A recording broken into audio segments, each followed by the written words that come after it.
of psychopharmacology. Drinking warm water helps improve the central nervous system. Could end up feeling less anxious after a glass. The study also suggests drinking a glass of warm milk after warm water. If your throat is sore or dry, hot water can temporarily decrease and can also reduce any associated swelling. Water in general is used for reducing cramps and bloating, but hot water packs a powerful punch because it relaxes your stomach muscles at the same time. Hot water in the digestive system also stimulates the colon to be more active, setting up the body for better food absorption throughout the day. Hydrated in general also reduces food cravings, and since hot water stays for longer, it helps you feel fuller longer. But while cold water has its downsides, remember, drinking cold water is still way better than drinking no water at all. And I'll probably still reach for a nice glass of ice water when I'm out on a hot day, because, well, it's refreshing. So, do you drink a lot of water? What are some tips you have for people who don't drink a lot of water? Let us know in the comment below. Enjoyed this video? Hit the like button and share with your friends. Also, subscribe to our channel for more videos like this. Thanks for watching.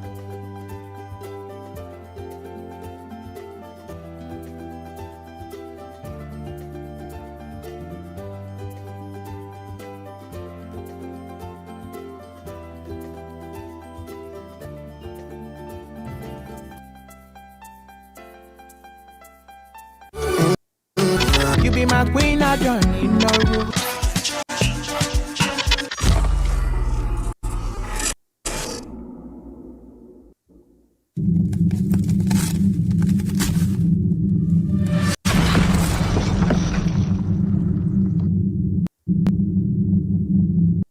This is Peter McGlass, or you can call me Peter McGogo. All you have to do to be part of this Ichola Mega Box game show at KBN TV is type *64 *23, voila! Game show. In there you find the option which is pick a box. When you pick a box, you find about 6 different prizes or boxes. Each box contains different prizes. What are you waiting for? Start playing now, Iwe.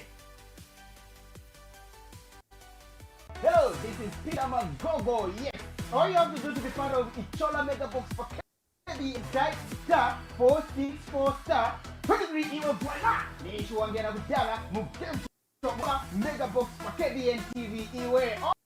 Again, I'll repeat myself. All you have to do is type *464 *23, voila! Nishu wangena in there, find where it says pick a raffle. Yeah, when you pick a raffle, you find different tickets. In there you find different prizes or something. Something good for a ticket is only 5 quarter chabe. Yes, but 5 quarter you can translate it into so many goodies anyway.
Seven reasons why drinking alkaline water daily will change your life.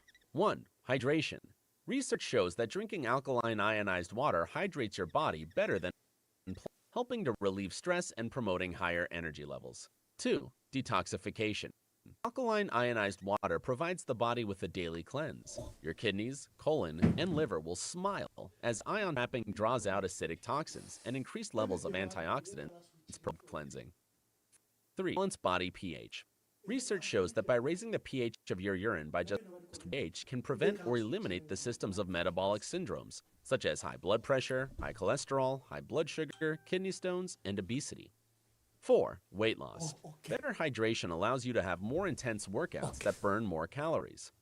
Studies showed that people who started drinking alkaline water lost an average of 12 pounds in 2 months. 5.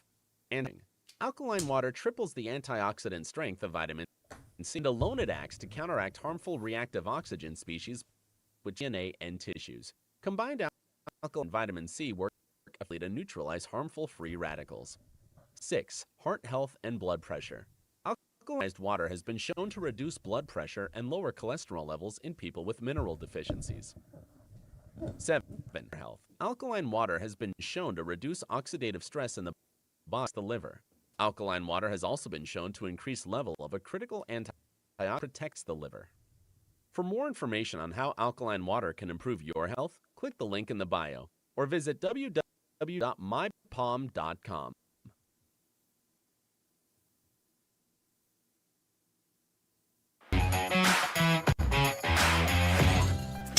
Drinking to lose weight. Health benefits of water. Wondering how to lose weight? There's many different health benefits, but not enough people know about all these health benefits. It is pretty common knowledge that the majority of the human body is composed of water. Yet, from time to time, we still don't drink enough water, and ourselves being dehydrated. Some signs of dehydration are increased thirst, being tired. Thank you very much for all that are joining us. I'll be appearing on KBN TV, and I will join you in the broadcast. I'm being hosted by Pastor Kenneth Mwamba, who hosts State of the Nation on Thursday. What you are seeing is just the technical aspect of it. As soon as we resolve them, I'll be handing over myself to KBN. There are a lot of issues that Pastor Kenneth Mwamba wishes to discuss with me, especially in my capacity as one of the spokesperson for the Patriotic Front. So just be patient. We should be going live.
We've started the program, but I'm just waiting for volume.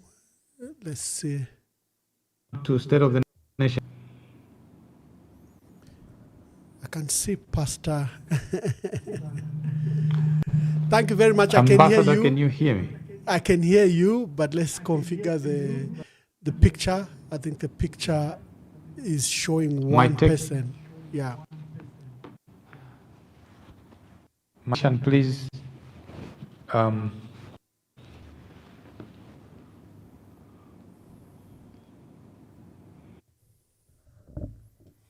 Okay, we are just resolving one of the issues on State of the Nation. I'm being hosted by Pastor Kennedy Mambwe, and I should be handing over to them quickly.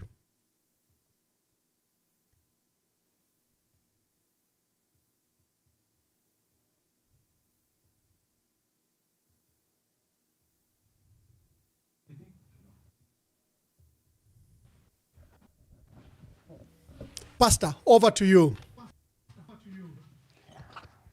Ambassador, good evening and welcome to State of the Nation. Thank you very much. And I hope that your team can quickly give me your picture. Yeah, thank That's you. Right.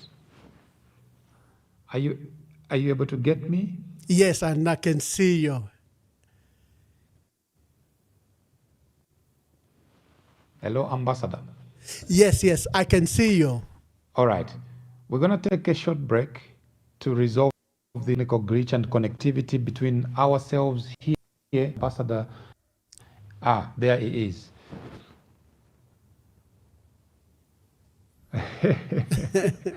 I don't know what's happening when we switch. The Yeah. technical glitches.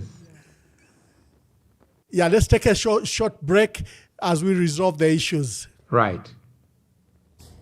We have sophisticated individuals.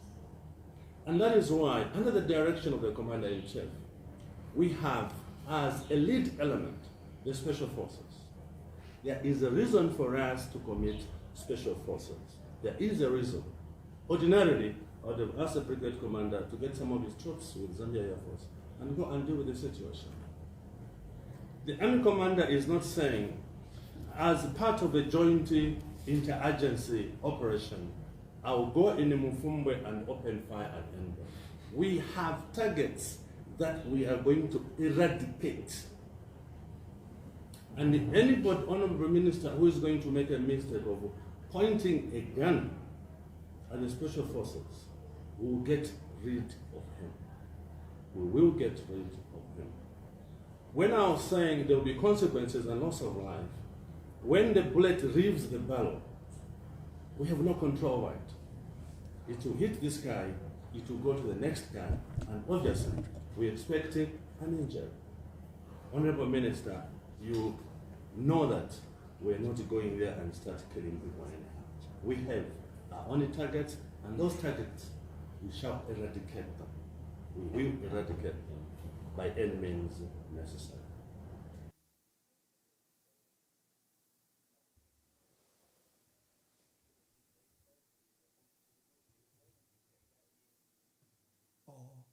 Okay.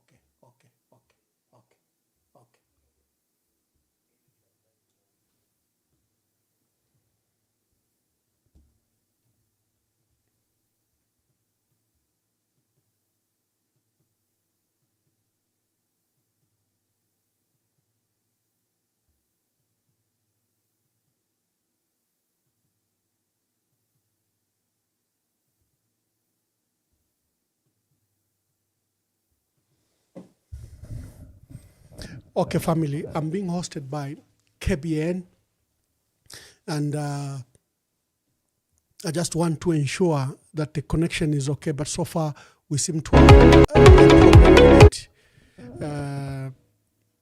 So let's see if it will work.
again, my sincere apologies for the challenges in technical connectivity between ourselves here in the studio and my guest, Ambassador Emmanuel Mwamba, all the way from the United States of America.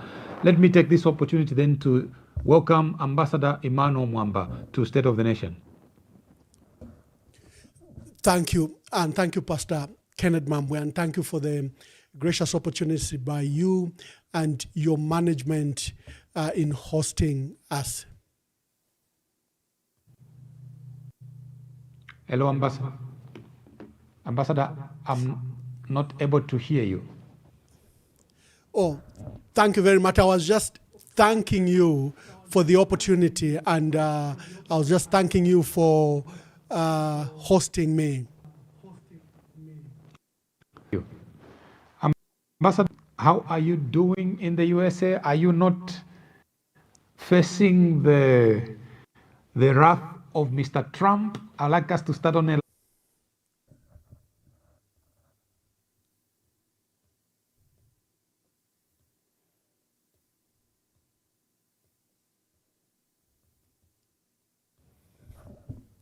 Yes, no, we are doing very well, Pastor. We are grateful for God's providence in this difficult time. We are grateful that the Lord has provided. Thus far, He has kept us. Ambassador, we have lost you. I was thanking our Lord that I am well, and that the Lord has kept us. It's been His providence that has kept us so far.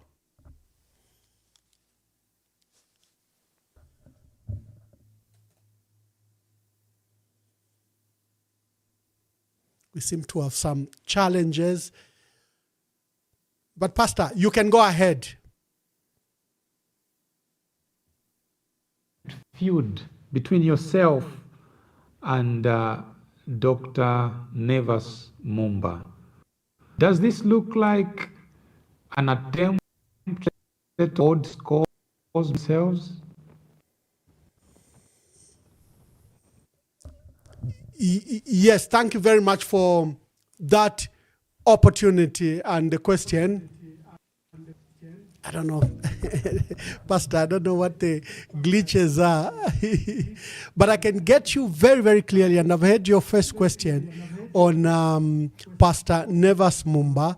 Let me just see if we can resolve that issue. I don't know why the pictures are replicating.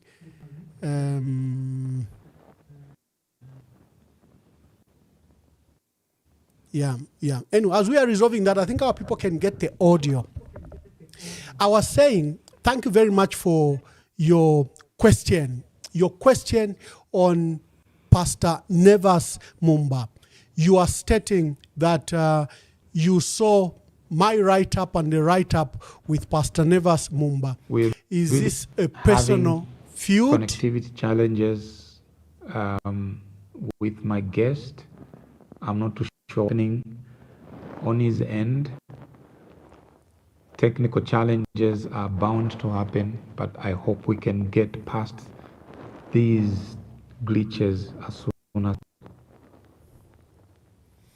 So, are we okay, Pastor?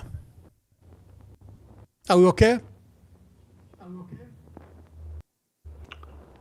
I can hear you with your face half. Yes, no, thank you very much. I was saying, I've heard your questions on Pastor Nevas Mumba, and I'd like to answer it this way. I merely wrote a note to illustrate what is happening with young people. I stated that young people have a tendency, young leaders have a tendency to lose a grand opportunity to be leaders in our country. Why? Because of rash opportunism, sometimes naked ambition. And I stated that the life of Pastor Nevas Mumba was a clear example of great missed opportunity. I felt that the life of Pastor Mwamba could be a good example to these young and upcoming pastors coming up. I stated that Dr. Mwamba, having risen to leadership as a young person, made some strategic errors. Number one, his prophecy in 1991 against multi-party and against urging Zambians not to vote for not to vote for a multi-party state. I thought that prophecy was made not because God was speaking to him, but because of political opportunism. He was abusing the pulpit. My other concern was that he has since made subsequent mistakes rising out of merely opportunism. I gave an example when he was vice president of to President Levi Mwanawasa, how he was appointed and how he lost that job. I was not attacking Dr. Nevas Mwamba in any way. In fact, my first letter was really written on principle, not to attack Dr. Nevas Mwamba, but to give him as an example. He responded by, malicious personal attacks against me, making false allegations against me. And I was shocked by that response. As you are resolving the issues, maybe let me hand over to you as you ask your second question. Very well. Obviously, he responded to you, almost making some very personal allegations against yourself. I'm not too sure whether I am even qualified to speak to some of those allegations. What has been your rebuttal to some of those unfortunate, allegations against yourself, and this to do with the second and the unfortunate incident regarding the vice president, former president rather? I was very shocked by the allegations made by Dr. Nevas Mwamba. Like I said, I was discussing a principle. I was discussing what should happen if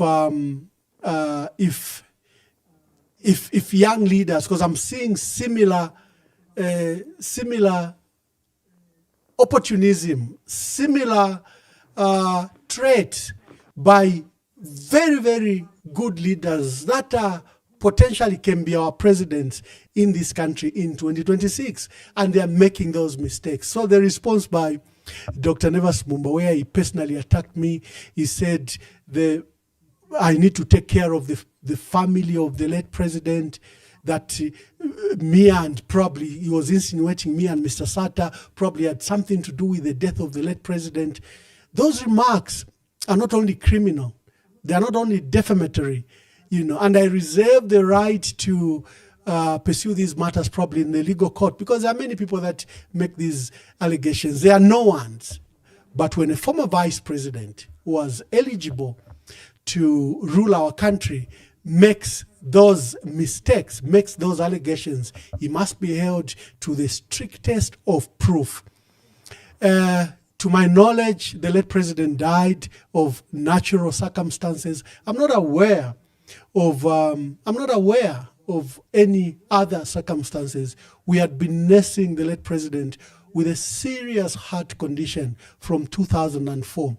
And he was given a period of 5 years. He outlived that 5-year period which the experts gave him. They had proposed that he takes a heart pacemaker or he has a heart transplant. Dr. Chiruba refused all those issues based on his faith.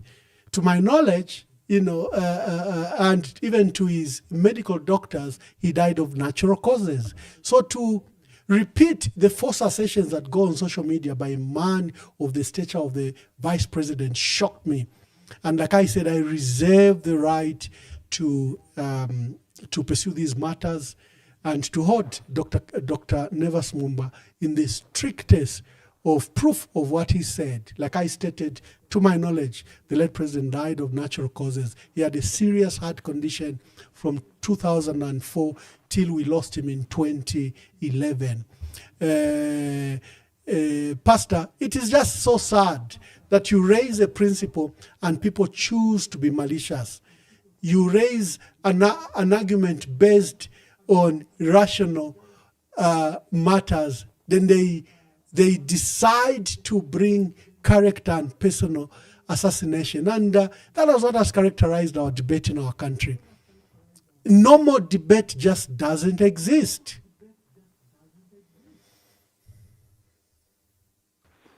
Now, to our viewers, I am hosting Ambassador Emmanuel Mwamba from the United States of America, joining us virtually. Obviously, we have had a few glitches, and our technical team, his technical team and our technical team are working behind the scenes to resolve and synchronize the platforms that are using. We continue with our discussion. Ambassador Emmanuel Mwamba, recently the Tonses emerged victorious in the Chawama by-election. Obviously, the main party there was the Patriotic Front using the special purpose vehicle of FDD. We have seen a lot of excitement around this win. My question to you is, do you think this Chawama win and the excitement it would be sustained to impact the August elections? What are your reflections on this? Yeah, thank you very much. The decision by Tonse and the challenges regarding Tonse, in my view, were apt. There are various factors that made the opposition win that election. First, they had a good candidate in Bright Nundwe, former permanent secretary Copperbelt. He had been trying to stand in that constituency since 2011. He tried in 2011. It was given to President Edgar Lungu. He tried in 2015 when there was a by-election, when the MP became president. He tried in 2016, but was not adopted. They adopted Mr. Schadwe, who had been on the queue for a long time. He tried in 2021, and again in 2021, he was bypassed and given to Councillor at the time, Councillor Tasila Lungu Mwansa. So the opposition had a very good candidate who had a presence in the constituency. Secondly, the feelings around the current government are very, very strong across the country, especially in the city, which has suffered one of the worst load shedding, is suffering issues like the highest cost of living, crisis in living memory. And remember, that seat was entirely a PF seat. So I think that also benefited the opposition. It was a seat they were defending. They had a very good candidate, and the feelings of Chawama residents against antipathy feelings against the ruling party.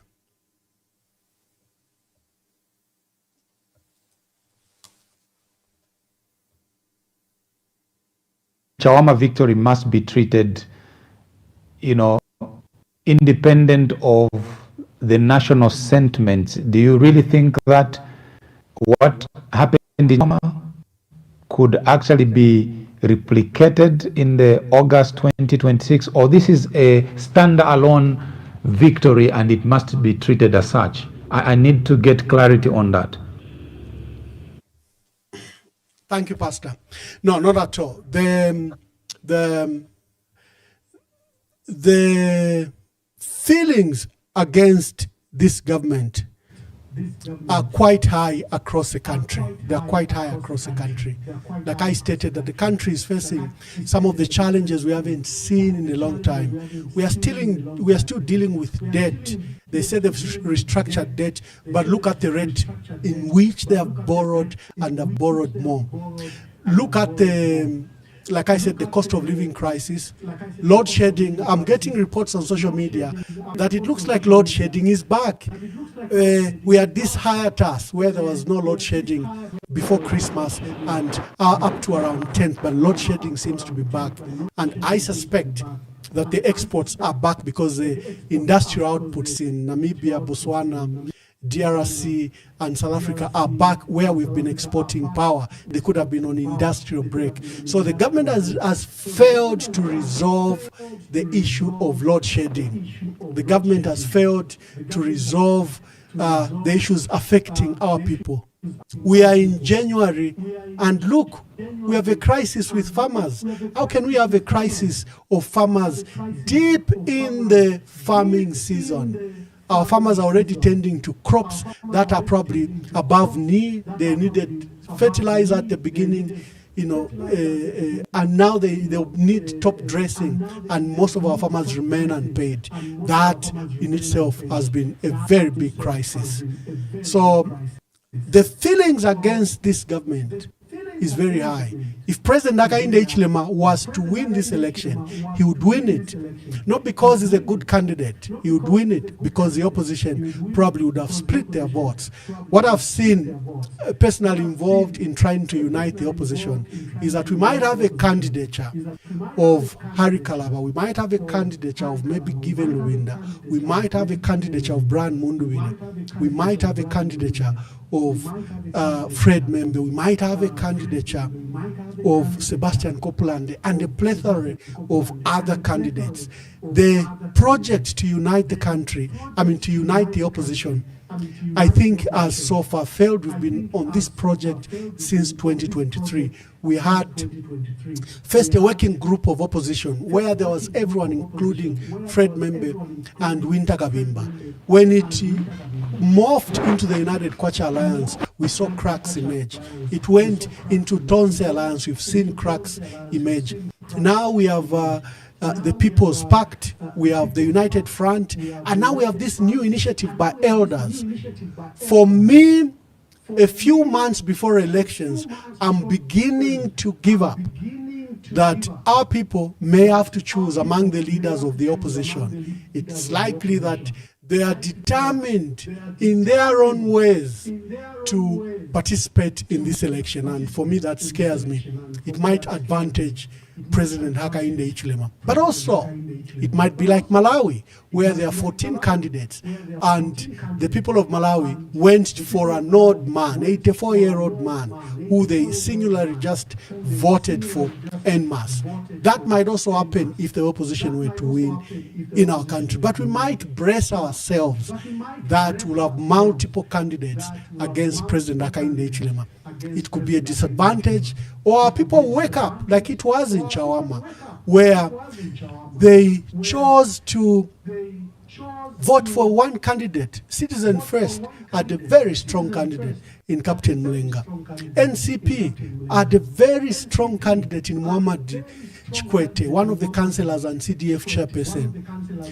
There were very strong candidates in Chawama, but our voters were very wise and they all just chose to go on the candidate of the Tonse PF Alliance, Bright Nungwe. So we may not really be mourned with this division. Our politicians don't see it, that our voters are far wise than they themselves are.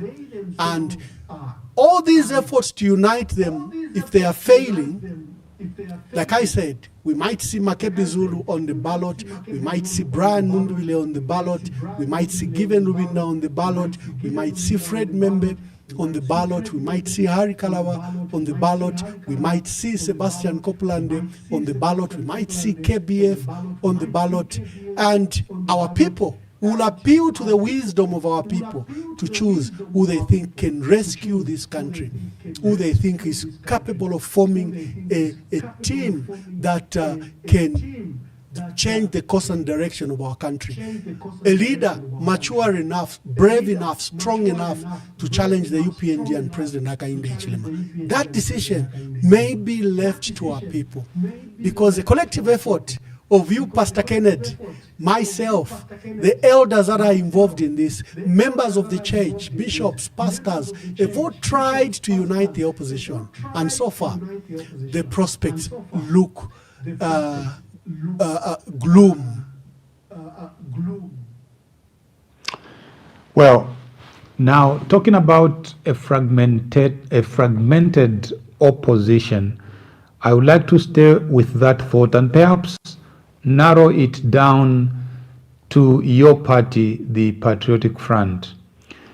Tonse Alliance announced that it would be to an elective conference on the 31st of January to choose a leader who they rally behind.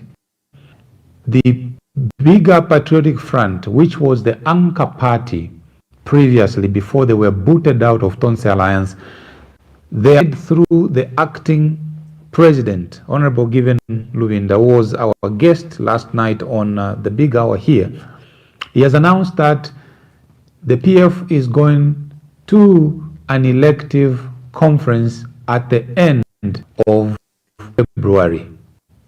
And then you have the efforts of the elders through what is being called the conclave, and some of the strong candidates from PF, like Honorable Brian Munduvile, had to resign from there after rumors came out that he was marked for an exculpatory letter, which later on actually materialized. But by then, he had already announced his exit from the conclave.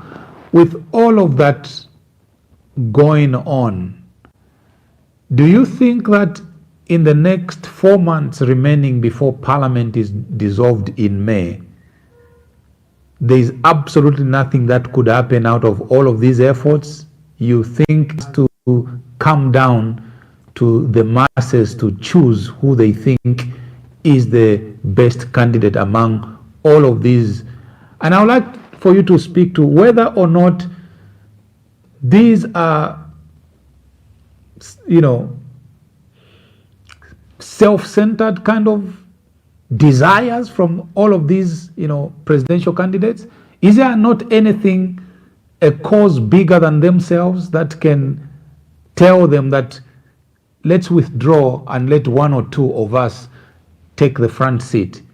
Does it have to come down to the Zambian people, or shouldn't these leaders really exercise leadership and introspect? Zambia is bigger than their personal ambitions.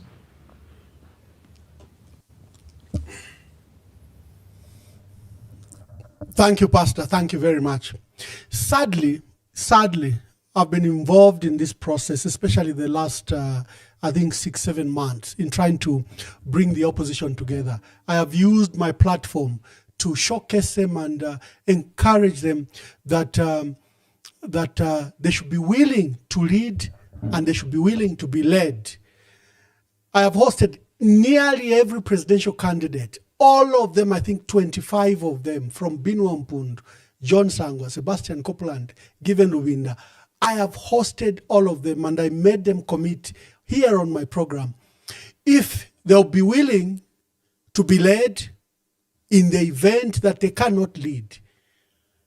And they did commit, but it appears Zambians have to brace themselves that the efforts to present a unified candidate from the opposition may not work.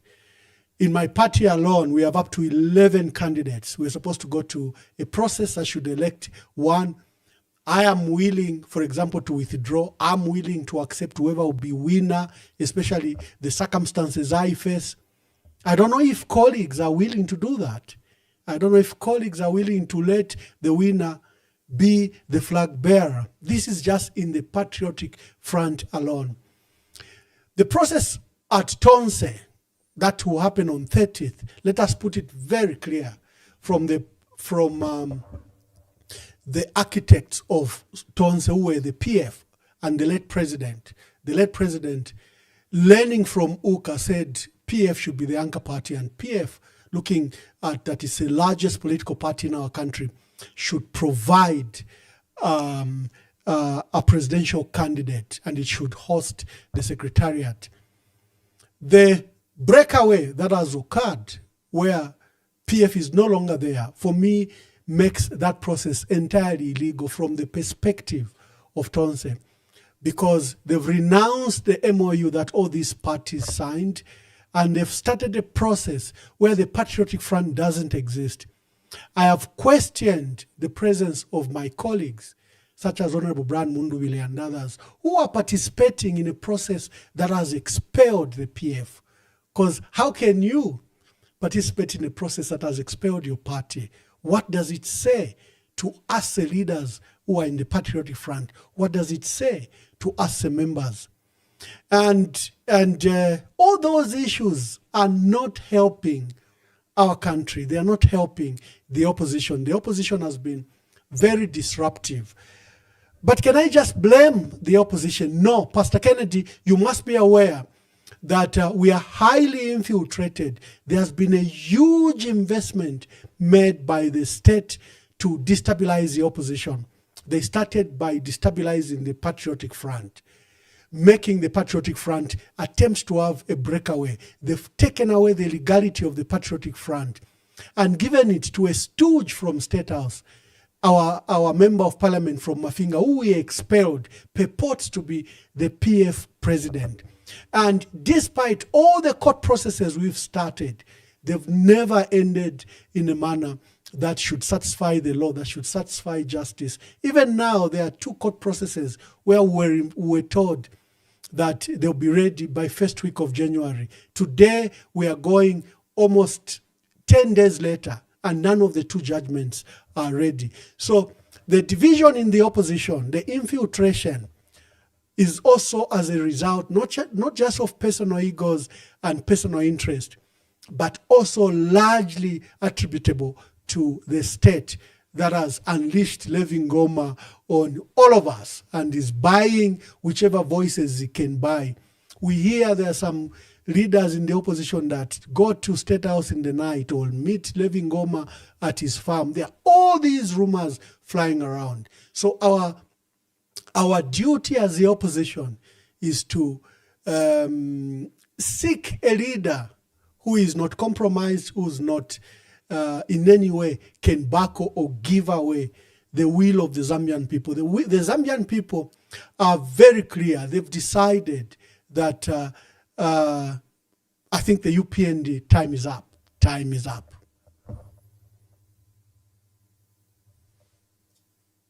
An allegation against Mr. Levin Goma, who is not on the program and obviously can't defend himself. I'm just hoping that that could be verifiable information that you're putting out that is on a tangent to buy voices. Do you have any verifiable facts around that allegation, Ambassador? The allegation, in fact, should be on President Hakainde Hichilema, not on his runners like Levin Goma.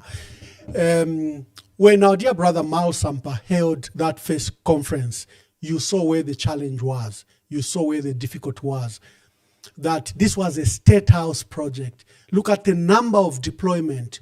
Over 200 police officers, very armed with the anti-riot gear that surrounded that conference. Look at what has been happening at the Registrar of Societies, where illegalities have happened to disenfranchise the legal and legitimate owner of the Patriotic Front. This has been a process by State House and President Hakainde Hichilema. We have stated from 2023 that President Hakainde Hichilema has attempted to steal, kill, and destroy the Patriotic Front. He's attempted to buy our members of parliament. You saw what happened on Bill 7, where certain members of parliament were even transported and paid a lot of money.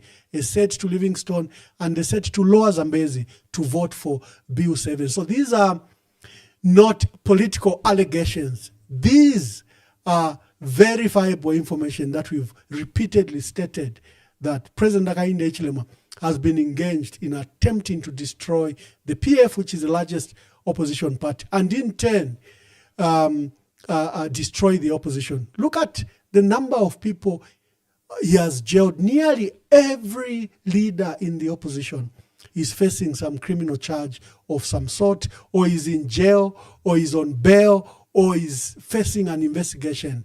So this has been systematic attacks on the opposition. It is not only on the opposition, also on critics like Brebna Changala and other critical voices who have not been spared and are also appearing in court for that strong, for the project by the state to attempt to leave President Hakainde Hichilema as the only leader to stand in 2026 elections, or only credible leader, or he should face a plethora of other leaders by his engineering to destabilize the opposition. But we remain hopeful that a leader will emerge who our people will accept and support, and will challenge President Hakainde to his defeat. Because the attacks on the patriotic front have been attacks on democracy. Many people think that it's just infighting in the PF, it's just political differences in the PF. No, this has been an assault on the PF to extinguish its strength in parliament, to extinguish its strength in the country, and to ensure that only the UPND is a strong party standing. And then they can say there is no opposition, because they think that they've destroyed the opposition. And that's why the entire country should take a cue from Chawama, because they've been preaching for 2 years that there's no opposition. But our people in Chawama defeated them.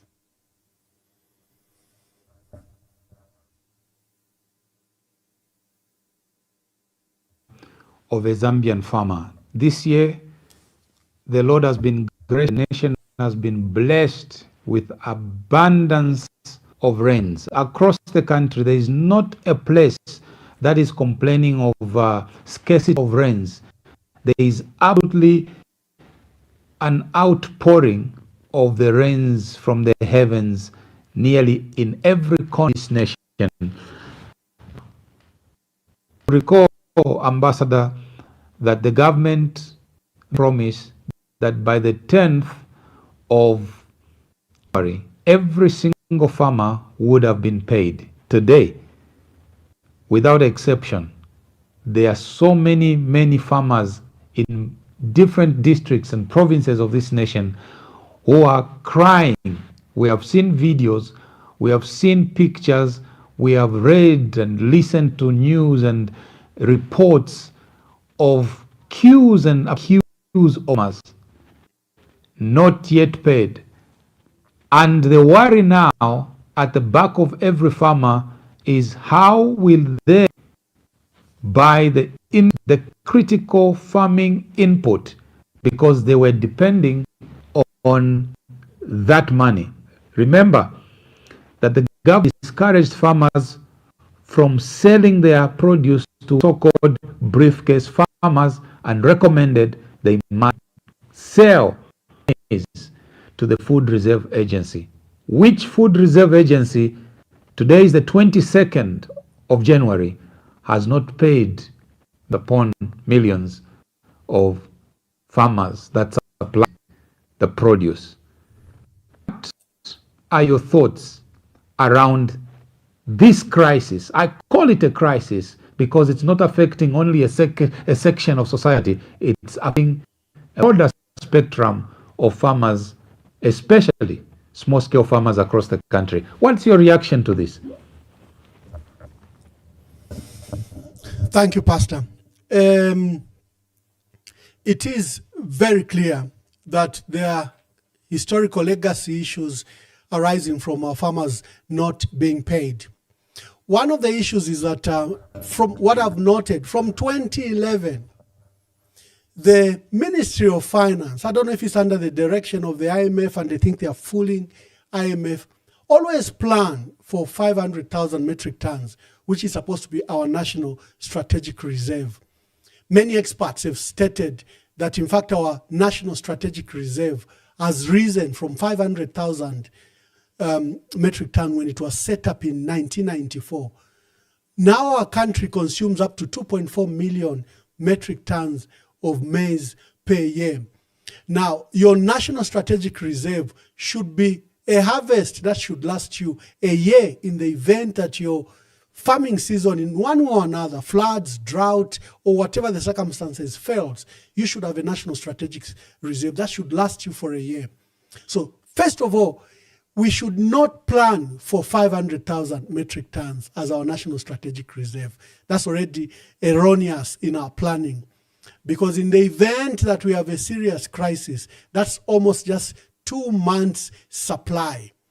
We should plan for 1 year supply, which is 2.4 million metric tons. So you cannot have a country that from 2011 now, 2015, 2017, 2019, 2021 is producing in excess of 3 million metric tons.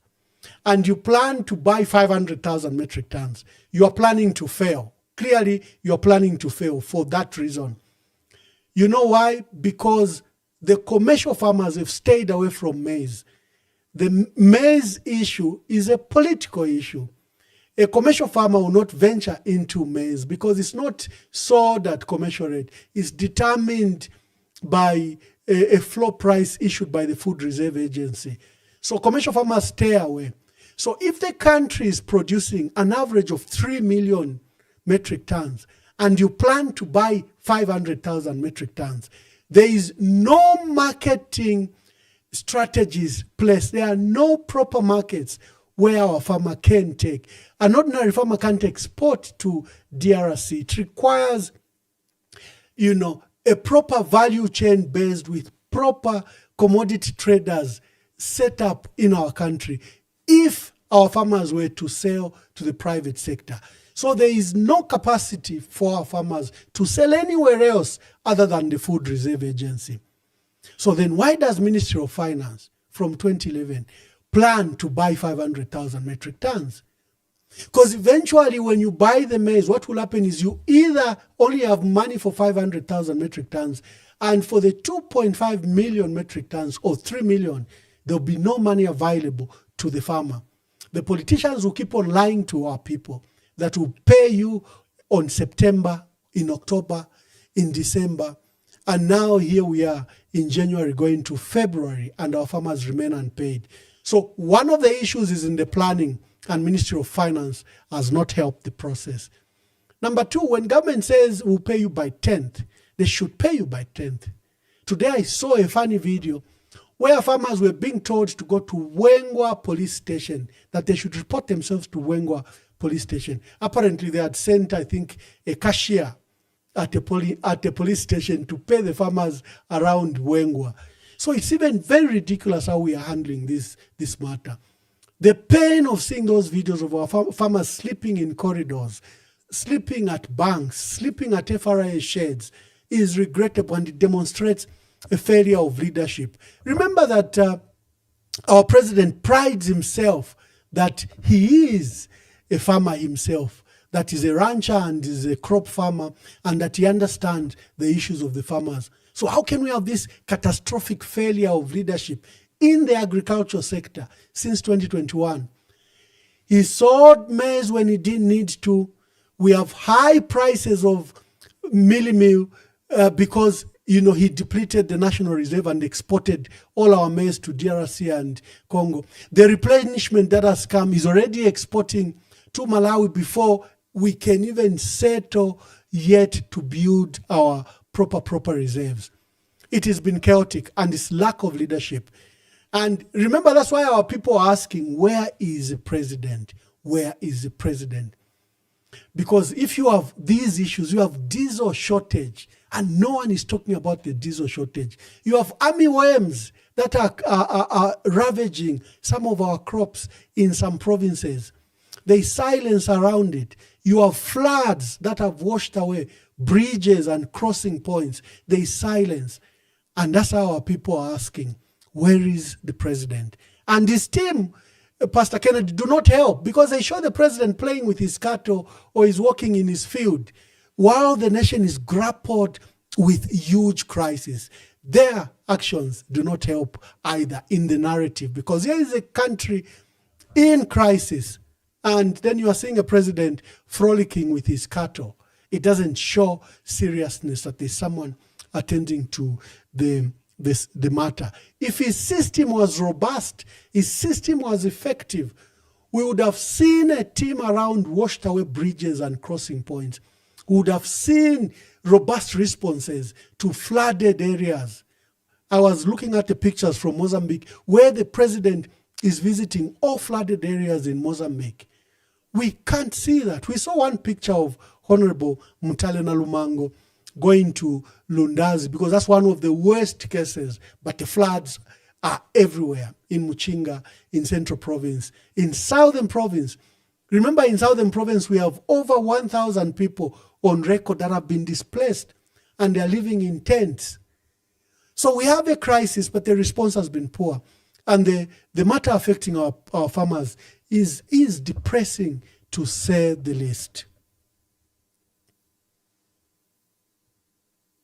Ambassador, the Mufumbwe illegal gold mining has sparked public outrage after the Army Commander, Lieutenant General Ziele, made a shocking announcement, first in Kabwe and later on the Copper Belt, that is under instructions from the President, who is the Commander-in-Chief, to exterminate targeted elements. Those are the exact words from General Ziele, to exterminate targeted elements.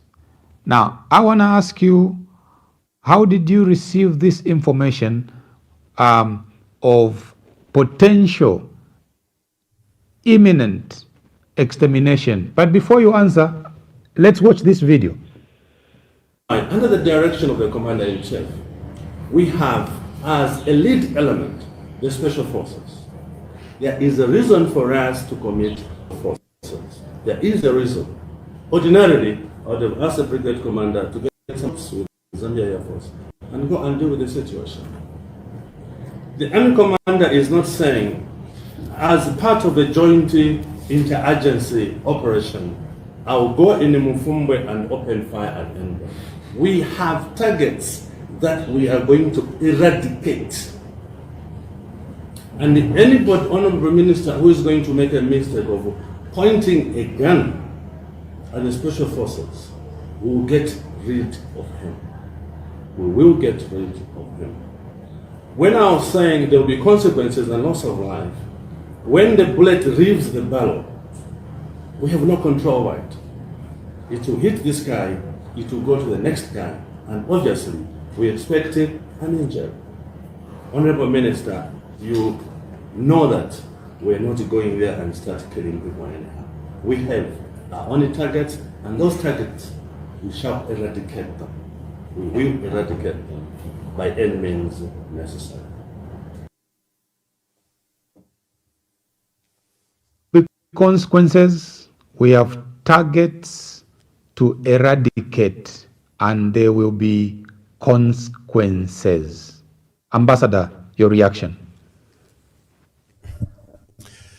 First of all, you know, as a student of peace and security, and I obtained a master's degrees in it, I was very alarmed. Those words have been used in Rwanda for the genocide when security forces kept on referring to cockroaches. We've seen similar language in Liberia when there were those amputations where they were regarding certain people in certain manner. There are lessons from, like Bemba language, ukufaliko muntu amala ya ambushi, because people are usually innocent. So to bring them to be attacked, mwabafarika amala ya ambushi, paktu ambo kununka, so that it justifies your attack on innocent people. Pastor Kennedy, let's start with the role of the Zambia Army as defined by our constitution in Zambia. The army protects the sovereignty and territorial integrity of our country. So you see their primary role is to deal with external forces, to protect our sovereignty and the territorial integrity of our country, where our borders are, if we have threats from any of our neighbors or anywhere else. The army, otherwise, also have roles, for example, if law and order has broken down in your country, because law and order is a preserve of the Zambia police. But if law and order has broken down to an extent that there's civil unrest, there is civil war, or there is civil conflict in your country, you can summon in the Zambia Army, the Zambia Air Force, to then help restore public order. Zambia is at peace. We do not have a situation where there is civil unrest. We do not have a situation where there is civil insurrection. We do not have a situation where our public law and order is broken down to the extent that you need to bring the might of the army. The remarks by the army commander, I know you are a public broadcaster, you are regulated by IB, and we have to be sensitive to that extent that issues of security are important. But when you have an army commander behaving in the manner that Lieutenant General Ziele has, not once, not twice, he's been quoted 3 times, using inflammatory language, threatening citizen, threatening to take away life. And the words exterminate means not just to kill, but to kill and destroy completely. That is a very heavy word, and he even repeated and defended his word when he saw the minister, Honorable Matambo, on the Copper Belt. To use the word exterminate is to use gaseous chemical weapons. So he wishes to fumigate illegal miners. He wishes to exterminate illegal miners. Today, he disclosed another serious factor. He says the president has deployed not the ordinary army. So he's not even taking the ordinary army. He's taking the special forces on unarmed youths that are just trying to earn a living. Why would you deploy the special forces, an elite team of your country, to handle a civil and civic matter?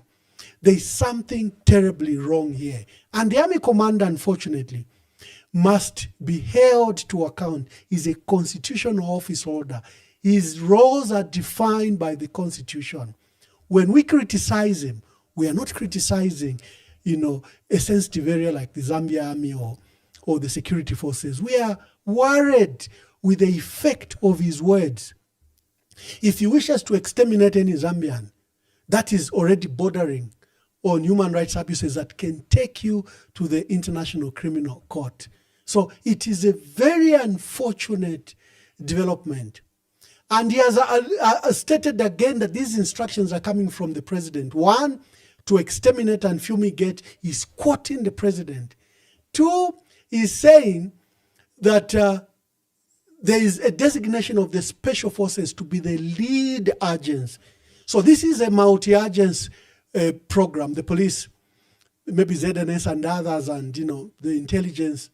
But the lead agency, as it defined today, is that the special forces is a lead agency on unarmed civilians. And is warning today to Chingola resident that stoned the head of state at a rally. The language again is highly inflammatory, highly threatening, stating that he is coming one by one for those people. It's not his role. That's the role of the police. The army commander is stepping and overstepping and committing crimes, both in his speech and probably in the subsequent actions that will emerge. Pastor Mwamba, this is a very serious issue. When I heard it, I rushed to the constitution of our country. I said, maybe the role of the Zambian constitution has allocated these powers to the army commander. It doesn't. He's overstepping. and he should be called to order. And if these orders came from the head of state, he is a professional military person who can then advise the head of state. Mr. President, I know we don't want illegal mining. I know, Your Excellency, we know what illegal mining has done in Liberia, in DRC, in South Sudan. Mr. President, it's a serious matter.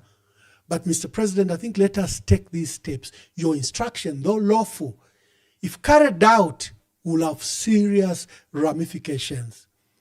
It's a duty of professionals. I can give you an example. I was a PS. I had one single trouble with my ministers. Every weekend they wanted to go to the constituents, not on their own resources, but they wanted to create a public program in their constituency so that we can draw money from the public coffers and give them and pretend that they are going to work in their constituencies when they are just going to do partisan narrow interest of them being members of parliament. And our difficulties but are to stand firm. Honorable Minister, you have maybe 19 districts. You can't visit the same district, same constituency. In a year, it's the only place you go to. You have 19 districts. I'll approve your visit to other areas, including your constituents, but in this manner. Let's set a budget for your work. The duty of professionals like Lieutenant General Ziele, if those instructions truly came from the president, his duty is to advise the head of state, who's commander-in-chief, that, Your Excellency, these are bordering on illegalities. We cannot. And my simple advice, Zambians are worried about illegal mining. They want it controlled. But so far, what we have seen is that state apparatus are being used to remove the so-called illegal miners over land that has been allocated to commercial businesses. Our people go to find gold in Mpika, in Mufumbwe, in Kasempa, in Vubwi.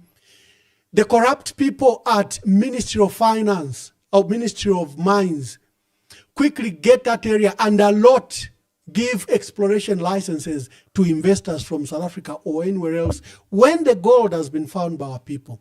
Then you unleash the state apparatus to protect the areas that you have corruptly given to either foreign investors or the rich people in Lusaka.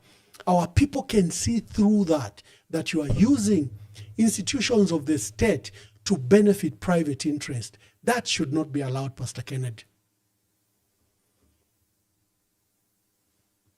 As civilians, I think the general in his call to the Copper Belt minister did hint to the effect it would have in this.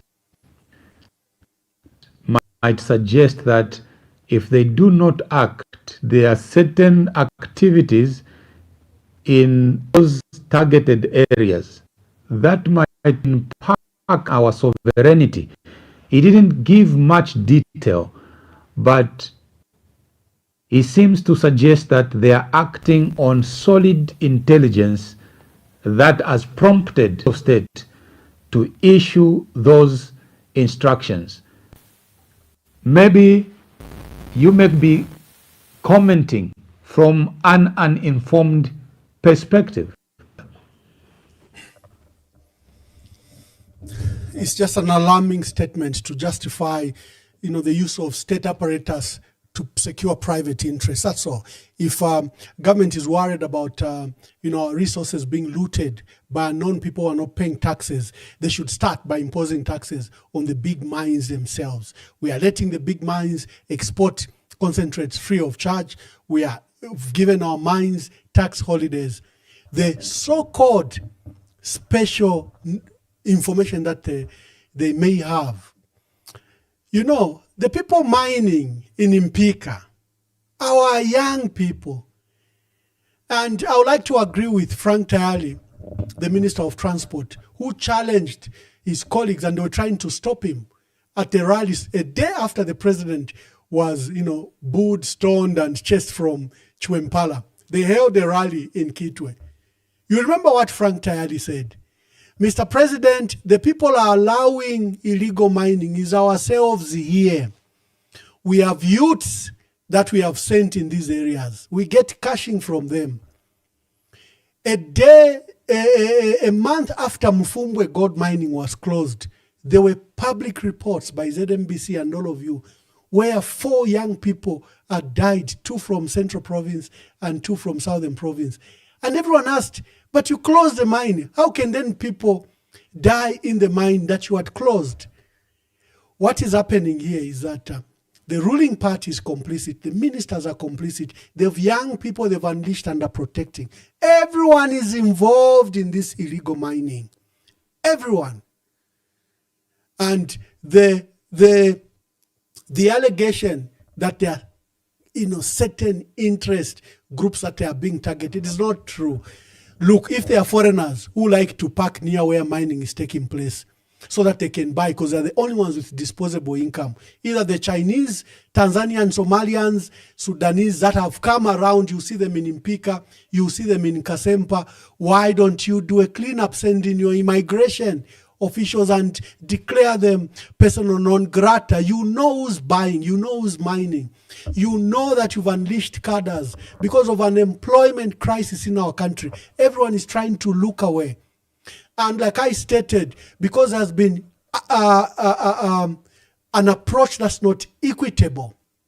If the government was as strong on the multinationals to ensure that they pay taxes, to ensure that our mines are properly owned and that there are no tax breaks that are being given, tax holidays that are granted, our people will see. There was an earlier operation that was done in 2023 by the then Zambia Air Force Commander Barry. And I condemned it publicly because he went with a South African investor, if you look at the video, and he was declaring the illegal mine in that area, that this investor has been given an exploration license, and he was removing using Zambia Air Force soldiers in Mumbwa. I said, that's totally wrong. You cannot have a service chief carrying a private investor. He looks like he has hired our state apparatus to enforce a law, the issue of illegal mining. What happened to encouraging our people to form cooperatives? What happened to legalizing the process of mining? Why are we calling them illegal miners when they're small-scale miners? In many cases, they're the ones discovering the gold. The crisis we have is bottom up to the top.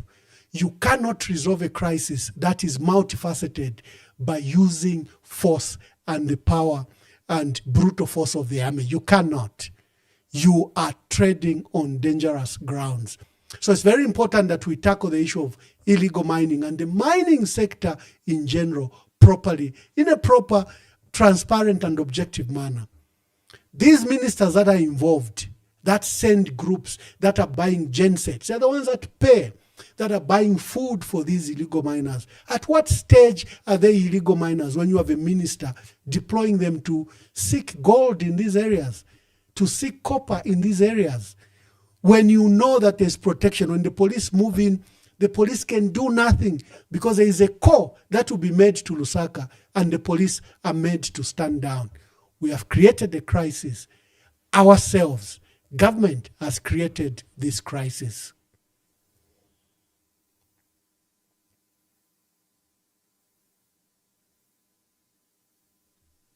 Pastor, over to you.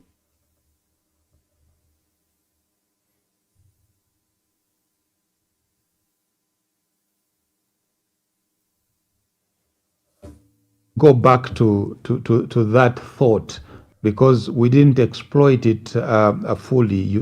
You commented on it in passing. I'm one of a few citizens that have commented about the perceived absence of the president and perhaps the prolonged holiday, the head of state in Choma. Question to you, Ambassador. Do you have an issue with the president taking time off his busy schedule to rest. This was around Christmas time, into 2 weeks or so of the first month, January. Is it wrong, President, the past 12 months or so? Is it wrong for him to go and take a rest, that it should raise alarm? And I followed your commentaries, I followed your right about the absence of the president, commented about it. I'm just wondering, do you have any issue with the president taking a rest? Pastor, we are 61 years old as a country. There are lessons we need to learn. There are issues we need to handle. Let's start with Dr. Kaunda. Dr. Kaunda, there used to be public notice. The president would take official leave, it would be working leave, and he would go to Kasaba Bay or Mfue, Chichele Lodge. The country knew where even the president would be, or Blue Lagoon. There were always public notices that the president would take leave. He would go to rest, and sometimes it would be a working holiday.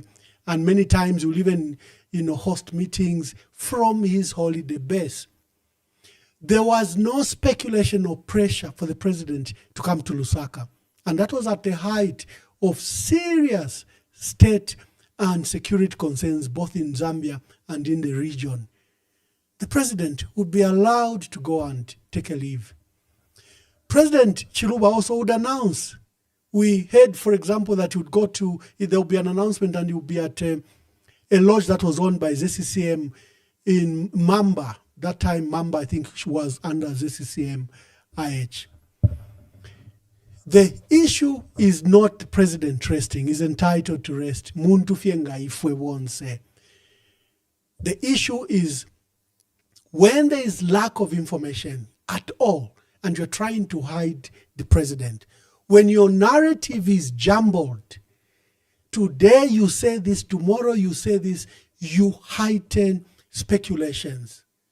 So there's been no official information where the president would be. The last time there was proper information is we saw the president opening on the 29th of December, where he declared the celebration of Zambia as a Christian nation. Zambia was celebrating its 34th anniversary of Zambia being declared a Christian nation. He even made that day now will be an annual leave. That's the last time we saw the president. The next we saw the president, I think, was on 3rd January. Apparently, social media was speculating that the president was unwell. So I think his team, to show proof of life, there was that famous tweet by our dear brother Sishua, who asked, where is the president? Why are there allegations that he's been flown to South Africa? It was a tweet on Twitter and taken seriously. So his media decided to take the president to Daniel Munkombwe Target, where they released some pictures. The pictures themselves had an issue. And they announced that, in fact, the president was going to have a rally on 5th of January on Wednesday, and that after that, the president would return to Lusaka. The president had a public rally. Remember, there were unfortunate remarks, tribal remarks, and also remarks against the constitution made by the president at that rally. But the president didn't return to Lusaka. The president has been away for over 22 days from Lusaka. Is he unwell? Let us learn from Levi Mwanawasa, where people around the president kept on lying that the president was jogging, that the president was okay. When you tell a lie that the president is well, you'll be forced to produce him to public events, public work, and you subject him to work. We lost President Levi Patrick Mwanawasa because people around him were keen to demonstrate that he was fit, when probably he needed some time to get proper medical treatment, so then that he could rule us properly. We are at the crisis of President Michael Sata. where again his health status was hidden. And now it became so embarrassing that, for example, they had to produce a very, very, very sick president and bring him to parliament, where the nation, just seeing those pictures, just everyone cried that day when we saw the pictures of the president appearing in parliament. When Zambians go to the past and see how officials around the president behaved, they have a genuine reason to express alarm. They don't mean that the president, it doesn't mean that Mwamba or Sishua or you want a president unwell. No. We are learning lessons. If the president is unwell, tell us, we pray for him. Our bishops, our pastors then can pray for him, and he can be allowed to seek specialized medical treatment. But as we saw in the case of Levi Mwanawasa and Michael Sata, you'll have a tendency where they have to produce him to bring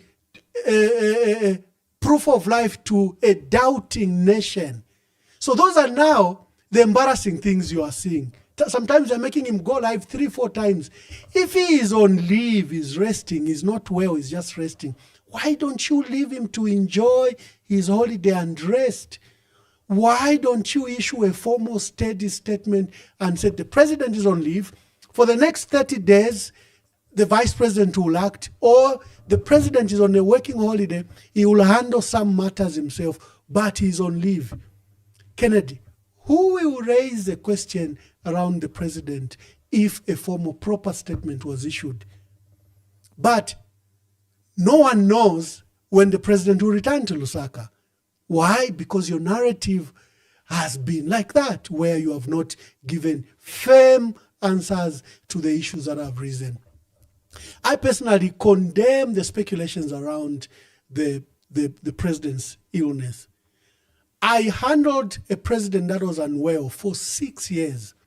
And one of the cardinal issues I did immediately was that, Mr. President, I had to explain to him, I don't want people speculating about your health. Health is private.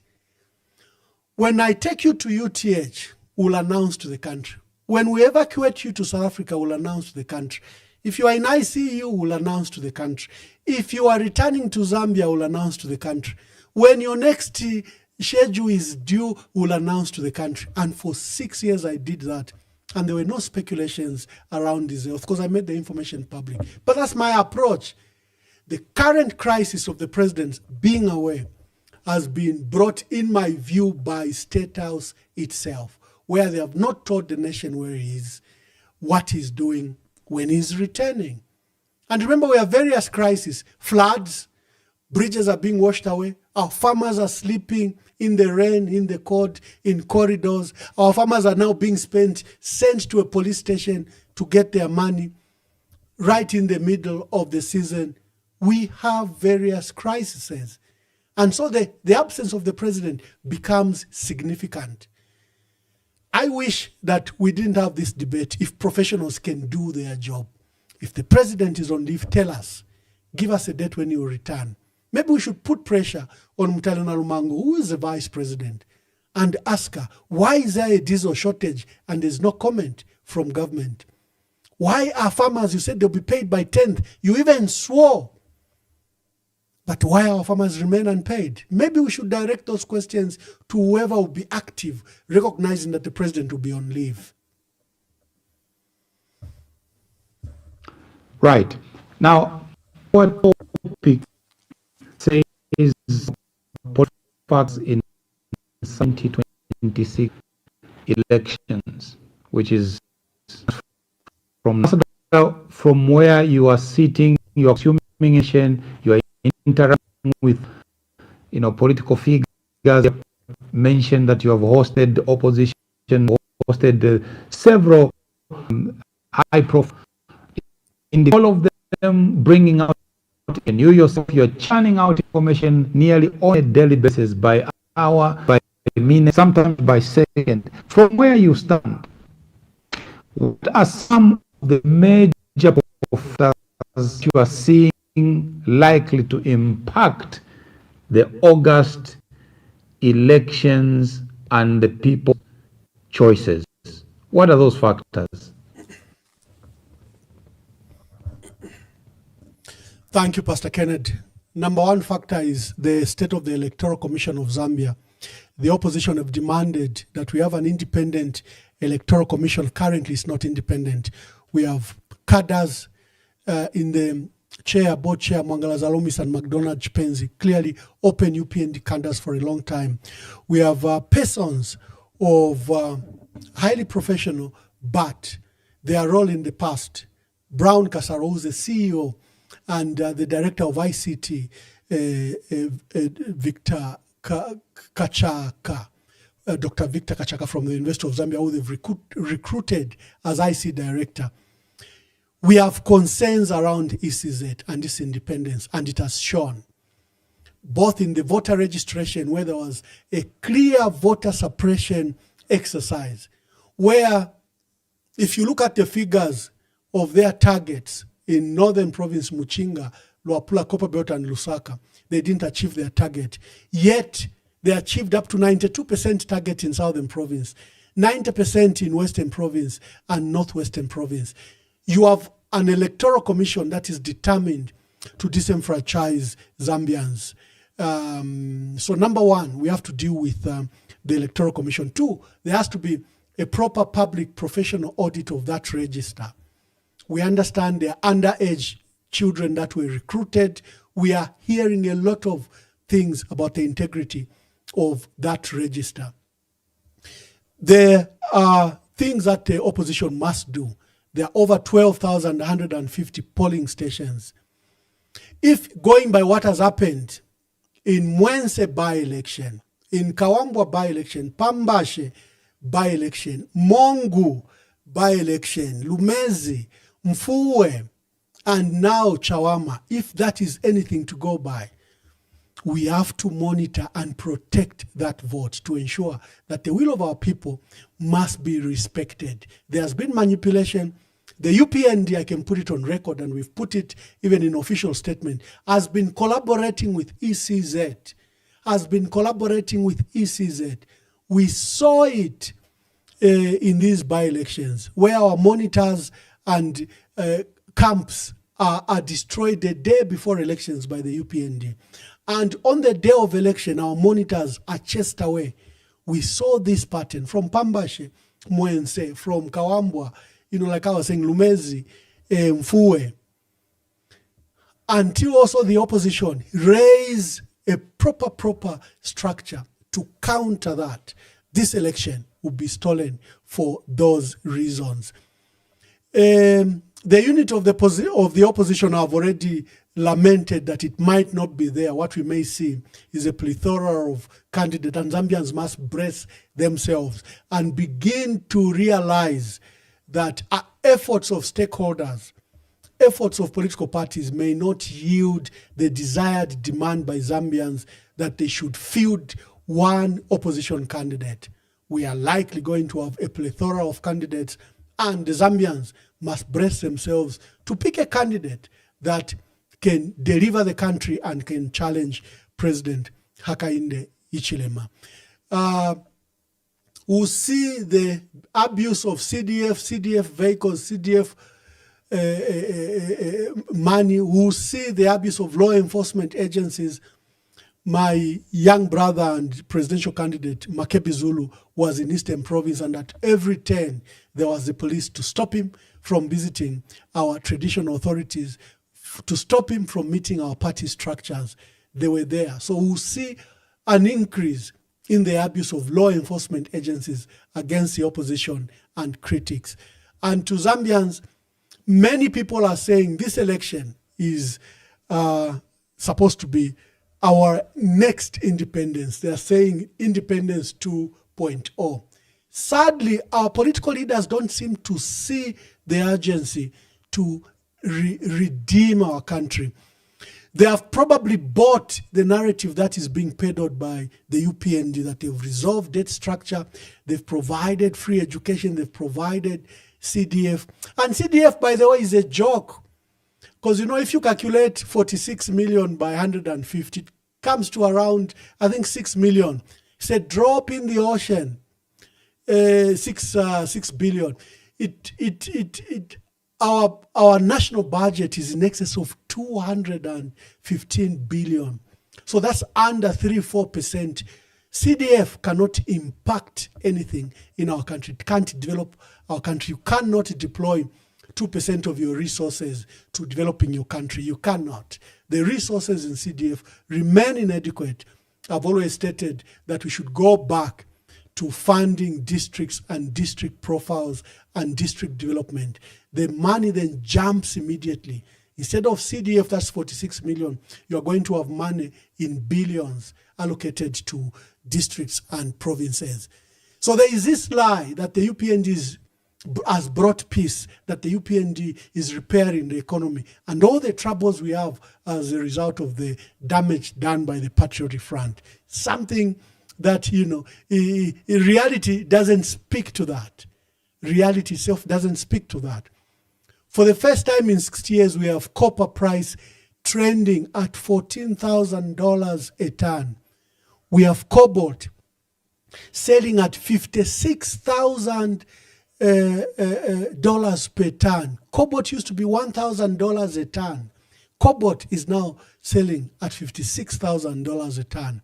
And there's no benefit to our country. No benefit whatsoever. Why? We don't own the mines, number one. Two, even where we owned mines like in Kansanshi, the 20% has been diluted to a 3% royalty payment, annual royalty payment. Number three is we've given and granted tax holidays. For example, the concentrates that are being taken out of our country, even when we have adequate refining capacity, are being taken away from our country free of charge. The Minister of Mines has given 7 mine houses to export concentrates free of charge. What that does is that you don't get the benefit of copper, gold, cobalt from there, because concentrate, if you don't monama trucks, masaka. That money then goes to whoever will refine those concentrates. Instead of refining it here, we are exporting soil, and there will be little or no benefit to our country. So there are many issues that have occurred that should ensure that our people should change the uniform. They should remove the UPND.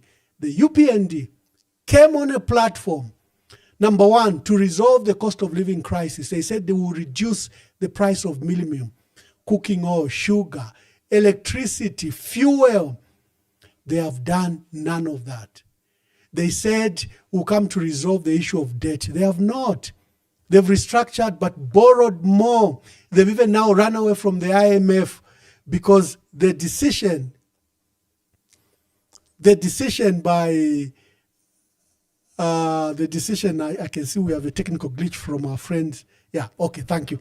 The decision by the Minister of Finance to run away from the IMF, our people should not see it as that we are becoming independent. No. He was here in Washington just in the summer, and he announced to the world that he was seeking an extension of 1 year to the IMF program when it comes to an end in December. When it came up to an end, the minister says they were abandoning the IMF. They will instead bring a new application. Why? Because IMF told them, you have not resolved your debt structure. Yes, you've signed up to MOUs up to 98%, 92%, but actual restructure is standing below 49%. You have not handled your local debt, which is in excess of $10 billion. So what we saw with the IMF relationship with Zambia is a break because Zambia hasn't met the parameters. At the end of the cycle, we should have resolved the issue of debt. We should have resolved the issue of local debt. We should have, changed the structure of our economy. We have not. So with those failures, it's imperative that our people change this government. I have to go, Ambassador, but I need to ask you this last question. You said earlier that you are willing to support the other candidate. You are willing to draw your candidature. Who is your preferred presidential candidate that you would like to see in the front to get Den Haag in August? Thank you, Pastor. They say a day in politics is a long time. We are still at a stage where there are too many moving parts. And I remember giving this scenario when, the PF began to discuss the issue of leadership. I said the guy that might even emerge as a leader of the PF in 2016, we didn't know that would lose the president, but there were indications that the president may not go for re-election in 2016. I kept on saying it will not be GBM or Winter Kabimba, because those were the two faces that were dominating the Patriotic Front. So a day in politics is a long time. Whichever candidate you may see may be dominating, you might just be surprised that there will be a dark horse emerging. I appeal to the opposition to work together. See, even in this late hour, if among themselves as peers can come up with one candidate, but in the event that they do not come up with one candidate, I personally have raised my hand that I will support a candidate, and that candidate may not even be from the PF. I have a duty to support a candidate in the PF.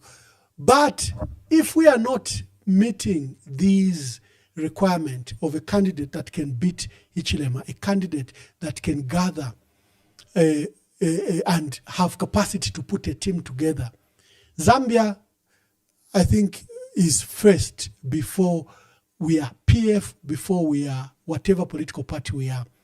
And I know that our people are going to likely to vote not for a party, but they might vote for individuals that can deliver our country. We saw it in Chawama, and Chawama has given us a lead where our people, despite the gifts they were given, despite the threats they were given, in one unilateral manner, went for a leader that they thought could support and be their representative. For me, that will be my approach to. I'm still hoping in this late hour that the opposition can give us one candidate. It becomes easier for all of us to rally around such a candidate and then to support and present him to the country. But I'm beginning to lose hope that we might have a plethora of many candidates, and it will be up to you and me to choose who we think we should support. Emmanuel Mwamba, video all the way from the state of America of the nation. Thank you for watching, and Ambassador, thank you for making time to this. Until next time, my name is Kenneth Mambo, and on behalf of the Director on duty, Mr. Bonwell Kawana, it is good night from Lusaka.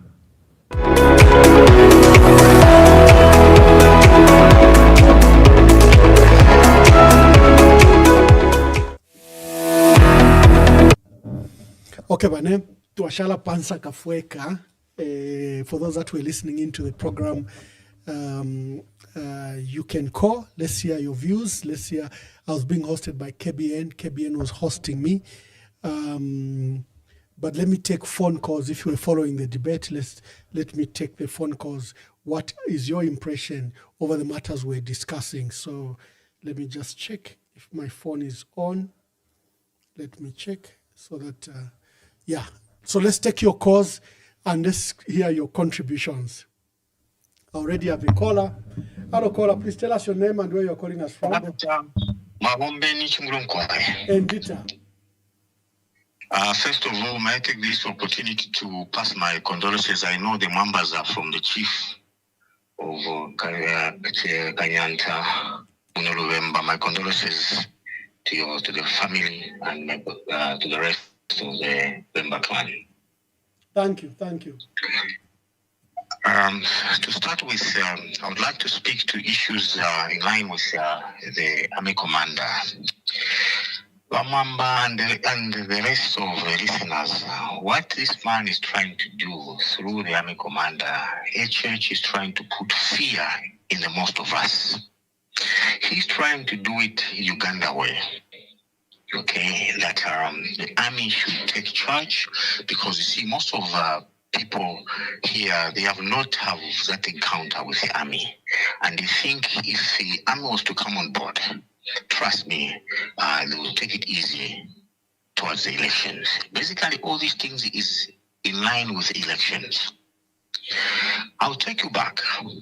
There was an inventory that was done by the government, I think, where they hired a certain private company in line with HH to explore all the mining and the minerals resources that we have across the country. It was argued, it was debated, but again, it went quiet. It was in this he was preparing us to today, because what the UPND has done, they have promised a lot of its cadres, a lot of its people some money, but this money is nowhere to come. So what they have a lot of crisis within themselves, and they are forwarded at this hour. They are now trying to push the army so that they can go around out there and grab all the land, all the minerals, all the mines that are in operations. Don't forget, not long ago there was some audits that were doing. Every mine which was registered at the Ministry of Mines was being audited and went on the ground and checked, and they grabbed those things and gave it to some other people. As we speak right now, they are actually grabbing and giving them to those cadres who have sold those mines to foreigners such as Chinese.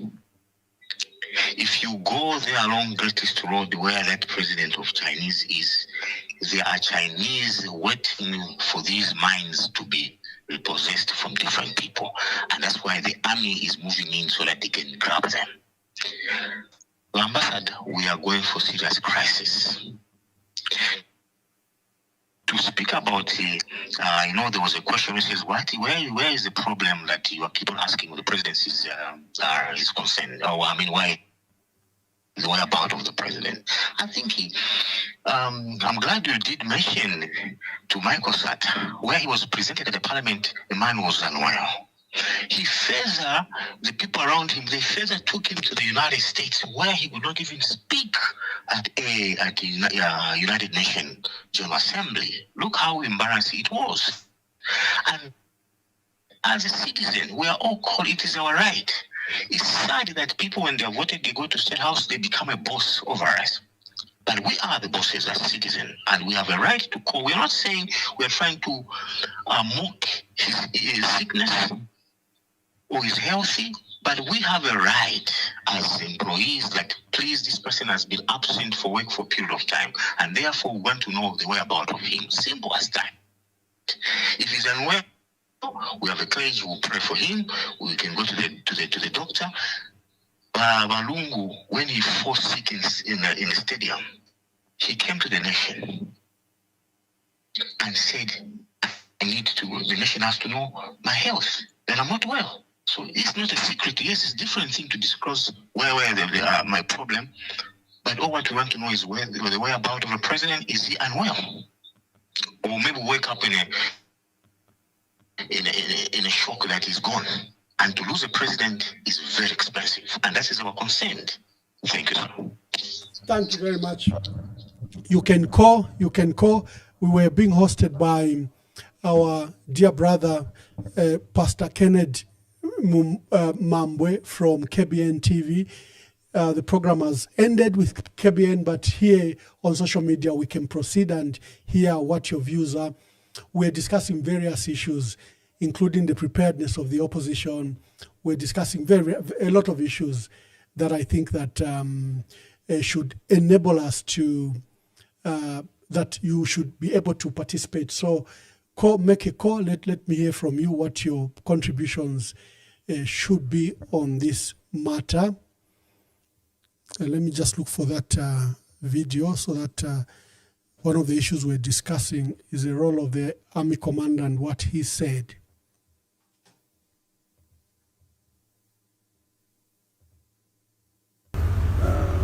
The directives from the commander-in-chief are very straightforward: to exterminate illegal miners.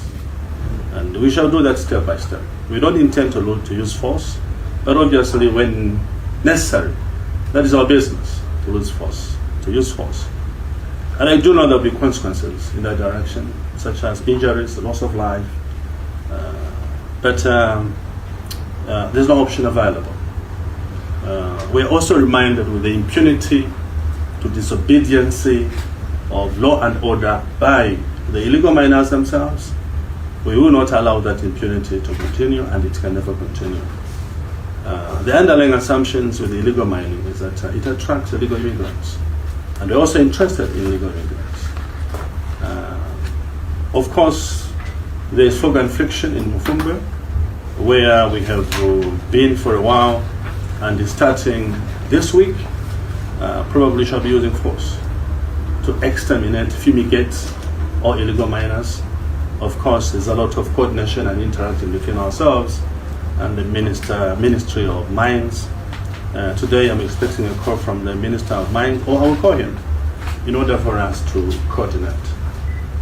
I seem to be preempting this because our next destination is bigger, and that will be on the peers for us to coordinate on what we do with the Pika.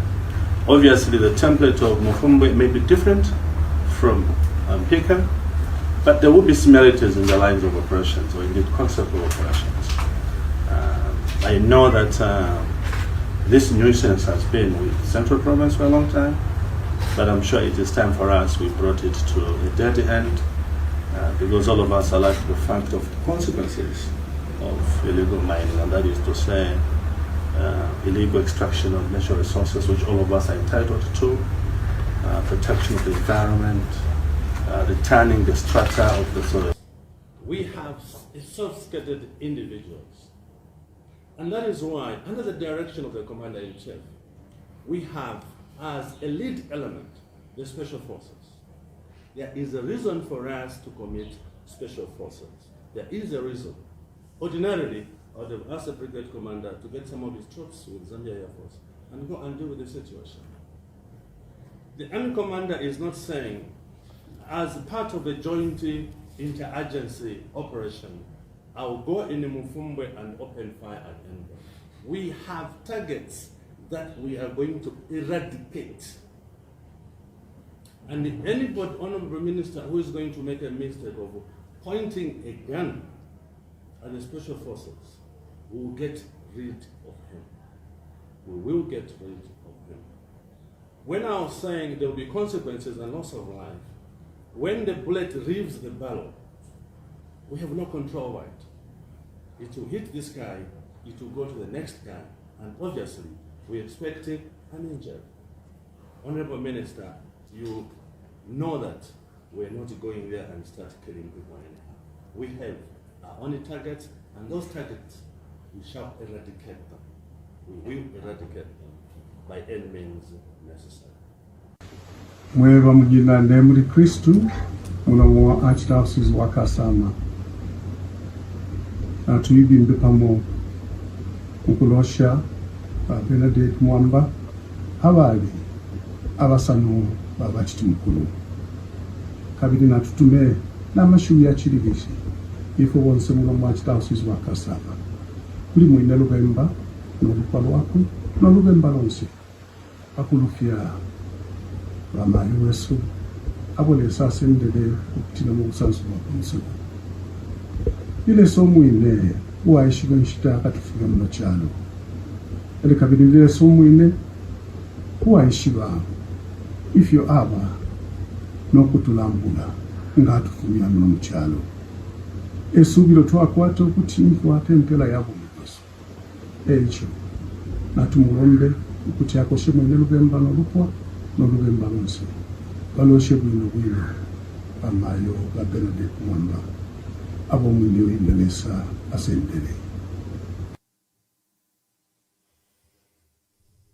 In his own cognizance. It doesn't mean that we have paid cash, but we attend the number. Senior council come. Coming. Yeah, so that's where we are. We're just finishing up the formalities at court. Maybe senior counsel if anything to say. Well, yeah, we are glad that we have had your support to the Honorable's release, because your coming here has given even the public to know that this matter arose out of politics.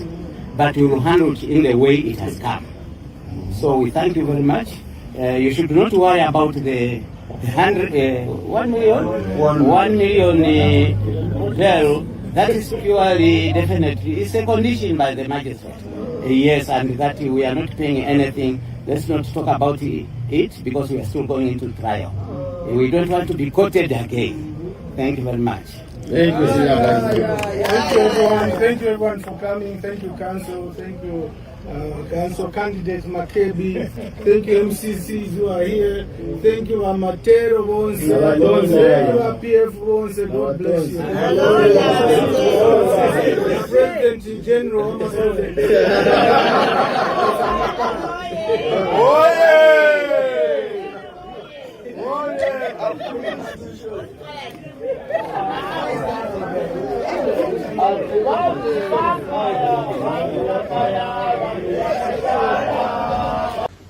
Mweva mujina nemuli Kristu muno Archdiocese wa Kasama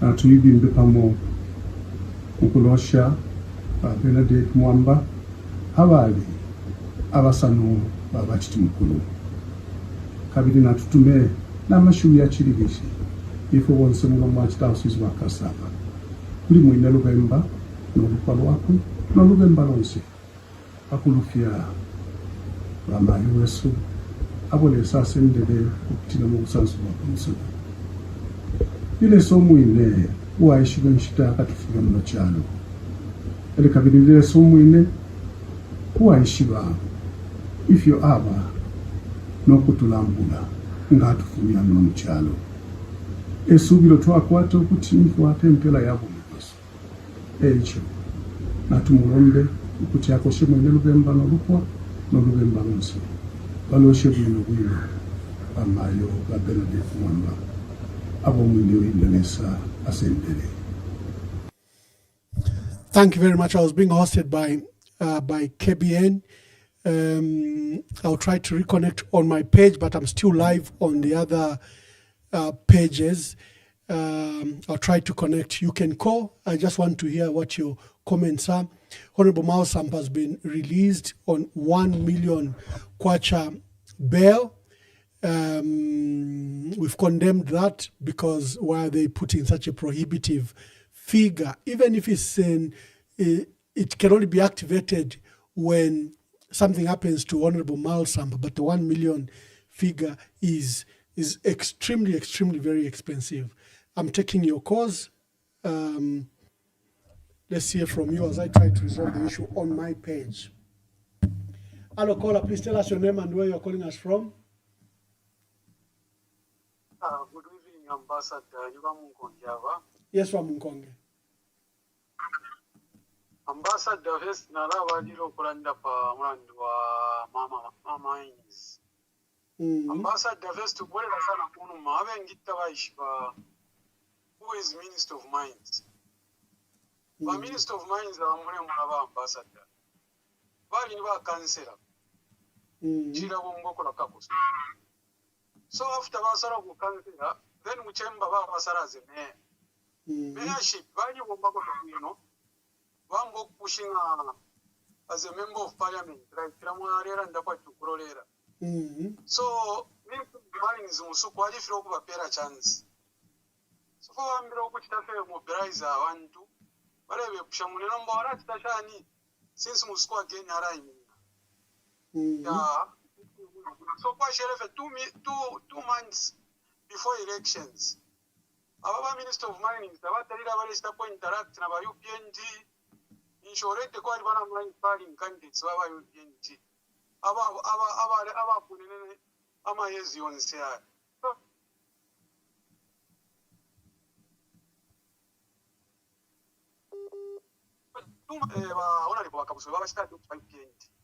So, you want to say the entire structures here UPNG. Very against it. So, from now, I have some Minister of Mines. We want to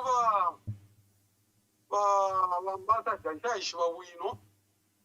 Nefia Womba. Or in the suspect, and we won't be there. kwatiri mbyashi pafi abombanga lepo nangura lyonse ale mina ku president because umuntu kutina mu mono fyare moneka ne fyare moneka ito fama politics ya dishu so nanguni ne directive yawa army commander. I don't know position ya Minister of Mines opo iberere ngani pesa na corporate because uyu Minister of Mines abomba na malepos baraba UPNG bakare bati techi bamumfire bwino ora techa akwate amaka apapene 2 months akwate ama lepos bakwingira kuma mines ba UPNG barabe na bakare abarando ko bati wachura sana. So nifire vya kwe bati chifuro bamupera chamupera ko muchinji but again apera ba president muchinji ngapali umuntu wachura sana muri uteko. I think kuti abapo nomba te chafu mefe panse no kurando kwe batao ine na firo na ngunifya alipera sana ba president amaka ba UPND tetu bareke umuntu umbi ukoya panga kwa ma mines ambassador ndemyeva ama UPND UPND cadres babi ambassador ina ali ba facing up babi bali kosa time fera na bali ko positioning nomba wati mo babana mupawa nangu ba mfafyo kwe bati ukukuli court ile fuma. I don't think so ngakutwa bo muntu nga bayakura kunchende ushiri ku UPND site ngakutia achitana nikane abachimbi. So nangunyaba bene bemisha bashirika. I don't think so. Maybe baona repolimbi bali kwata kwa abantu bamwe bakwata ama papers abale sta operate abashiri ku UPND. So limbi barabene abantu bali ho barasta sana target kwe bati baba station babona ore because aba bakura ku mines they belong to UPND. Bali mwalimu na never was Black Mountain yali ama jirapos. But after Wawapo.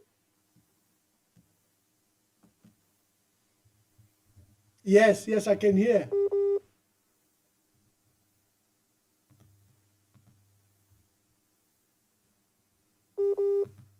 Wamunkonge baya. Is not connected na commander. So which means apopo to Africa. Kuli konseba president oko batemwa fena kuli ba farmer tiwa wa komando kwe bati ba farmer ba pura mosana. So commander chile piburo kwe bati aba ni vice president to akuchitando inshira ba president wale fo iramu. So chili kumwina zambi omwino atonto nkanya ko mo nuko tulea wushku nshwa mwene po army commander ambo kusta address icharo kufuma muri ba kaunta abantu babere batonto nkanya ko army commander kuba munafenga kuli amasemu infinity mwefya kwe batiwe nanga chakwe batirimbi epo fera mkuboda Angola ngakuli fya issues aya no barabura minister of kopa peo chaya kula minister of home affairs baya kuishanya taba baame commander taba ingiremo kula kuboda hao bali kwa tama boundary so apopo tufikire abantu besu lyamenso kwe bati after 2026 in owning fee Trafina bamono kweba tuwale kwa campaign Bob Wine bamuno kwela epo to Africa ni testing microphone 1 2 testing 1 2 so bare mona kwa marachta react pari kwa commander wanda kuma iliko mines iliko mines bana ba maskuru nomba bana ba maskuru ama small scale farm baganisha commander nomba ngayo farm just wait that next time baka pera commando kwisa mchita display so chiri kuli imwe munepokelera dictatorship munepoke munefoya democracy ifumamwa bukuleni chiri kuli iwe wamwina Zambia wishiwe kwa tuwaka mune opo tulea tapali buye oro tu ambassador to my observation wakateko kwa kutoma bali kwe bati abantu kuchikusa province na bababweramu so ila move baya ni deliberate nangufe mwarungura sana ukora tekurwarao bali bakateka ma meeting yakushikukura kuchoma baroma bakwe bati bachinja ila ime yona like because kuna kulisa challenge mwalimu anafera ngurane bakwekere daleja bolo balera nda abantu tabatana waiting so again keti bese kurusaka bolo nshita campaigning ya tabaka kwa tenshita ya kura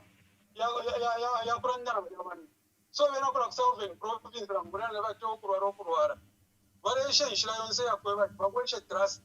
That's why for campaigning ne kura province to my observation. Erio ambassador wike inokutemwana pa PF ambassador mwali kwa teshuwi ili amaka wamundubire bashitendi out na mwasango kwebati tabale kokore shitendi out nabami because wamundubire bana abakora bakaramba mwali nabo ababambya ama candidates test run depo because if you ndanda bamundubire baraba iche bambite against bamundubire bali peresha bene kwebati barasta drive abantu ama MPs nabambye abashara so bafire bachita show leadership ya kuranga unit mbanga chakweba bafire kuranga unit ukuyichekira ngumkaramba wate mwechironganino then mutufire mwatweba ufire mwatweba twali bantu ngata mutwebere ile mukapanga action hizo abena Zambia bakezara ndikuba cyo bali mupata mu fana barungwira bantu sana very much important before tabarambo kupanga mastrata finge fo bare imi nako PF so te bobu kefe kuri PF uko buru konganya ku muri mu imisho do muri mu imisho wa PF so ngachakwa batsita bakwa interest kuri PF bofere barandana nyumwe ama inside yakwe bati mu twebako ukukira no mbara fo bantu twebaire twambye okurarwa wanu which means torarenga bera Zambia bachura boko yabera Zambia ni PF yo wakwete rero konse PF wako itaya no kuranga ile ntunguru cha bera Zambia bakayipotera ile ntunguru so please bombere niko bamwamba baro na platform mubebeko ama candidates besu na barubinda na bambya bakyara ngabare fo kurande fintu bare isa pa platform yanu bamwamba mwabachita activate baro chimbi bamwambote ndio ko kuranda ko ndero mbako nyinji sho ko bachwa mayo no bakora bare tu ndonje mbako bamwamba eshenyo kuranda ko na bamayo ba ilunge bakatandalire kwapa bakese tushimikira ko joni na ofyo baindere na bayashi na mapange bakwete pali ya PF no bakese tushimikira ko ni 30 minutes bantu bali na ba that wakese mukuba na makoni mukube kushama questions bakese tupera ko feka inside aka no aka governance ya PF mukudali bantu bali popachana kulingana no bukaramba kuri bamwamba apakombere. Thank you very much. We're being hosted by KBN Live.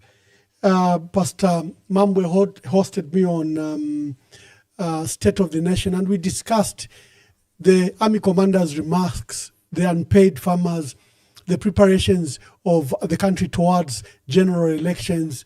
We discussed the matters regarding the opposition and the lack of unity, and I expressed pessimism that in this late hour the opposition may not come together, and we might have a Malawi situation where we have various candidates, but the people who rally around a certain candidate. So this particular section is just for you and me to make a call and participate in the discussion we had. There was a glitch on my page. I didn't realize that somehow I don't know what the settings are. It's going to private and you can't see me, but I've just since now rectified. I can see my page is live, but the other pages we were live. So this is your call. Make the call. We are discussing the remarks by the Army Commander. We have sophisticated individuals, and that is why, under the direction of the Commander himself, we have as a lead element the Special Forces. There is a reason for us to commit Special Forces. There is a reason. Ordinarily, I would have asked the Brigade Commander to get some of his troops with Zambia Air Force and go and deal with the situation. The Army Commander is not saying, as part of a joint interagency operation, I'll go in Mufumbe and open fire at them. We have targets that we are going to eradicate. And anybody, Honorable Minister, who is going to make a mistake of pointing a gun at the special forces, we will get rid of him. We will get rid of him. When I was saying there will be consequences and loss of life, when the bullet leaves the barrel, we have no control over it. It will hit this guy, it will go to the next guy, and obviously we're expecting an injury. Honorable Minister, you know that we're not going there and start killing people anyhow. We have our own targets, and those targets, we shall eradicate them. We will eradicate them. By Hello, caller. Please tell us your name and where you're calling us from. Thank you very much, Ambassador Mwamba. My name is Uncle Jay. I'm actually just calling from somewhere. Yes, Uncle Jay, make your contributions. Thank you very much. First of all, I just want to appreciate, how you've actually brought out issues. Great interview, and it has actually, made a lot of us understand a lot of things from a very good perspective. My contribution basically is on the issue of the army commander. It's quite worrying when the country gets to a place where we actually bring the military to begin to deal with civil, issues. We thought that, I think, the police in Zambia, we are not in a war. The police in Zambia have the capacity and the equipment to deal with any challenge that pertains to civil order or any other thing. What my fear is, I see a situation where we are being prepared for what is actually coming. Because the moment these people enter into I think for me it's more political than what we think. This is in preparation for the elections that are coming in August, and we should worry as Zambians. The people in Mfumbwe, I don't think and these other mining areas, I don't think that is the biggest problem. The government, and through the Minister of Mines, for a long time, in fact, the coming in of our president, he had promised that he's going to give mining licenses and nobody should ever be called an illegal miner. So what has happened to that system? What has changed now that we should actually not only call, ordinary soldiers, but we are calling special forces? And the army commanders made it very clear that it is to exterminate, to fumigate, meaning basically is to kill. That would be the intention. So our plea is that they need to really consider this. Let them know that Zambia is a constitutional country and we are ruled by the laws. And the army commander is also subject to the very constitution he's supposed to protect. He shouldn't do anything outside the mandate, that he has. Those threats are not okay. They are not right for our country. They are not good for our people. Our people are always understanding and listening. If at all there are foreigners that have gone into those places, let immigration in collaboration with the police deal with that matter. Unless there is more that we don't know to what is happening. But if it is really going to hunt, people that are not armed in the bush who are just digging with their picks and shovels, I think that is uncalled for. That is not right. I thank you, Ambassador Mwamba. Thank you very much. We're being hosted by KBN TV, Pastor Mambwe. So we've just continued because my platform is interactive. You participate.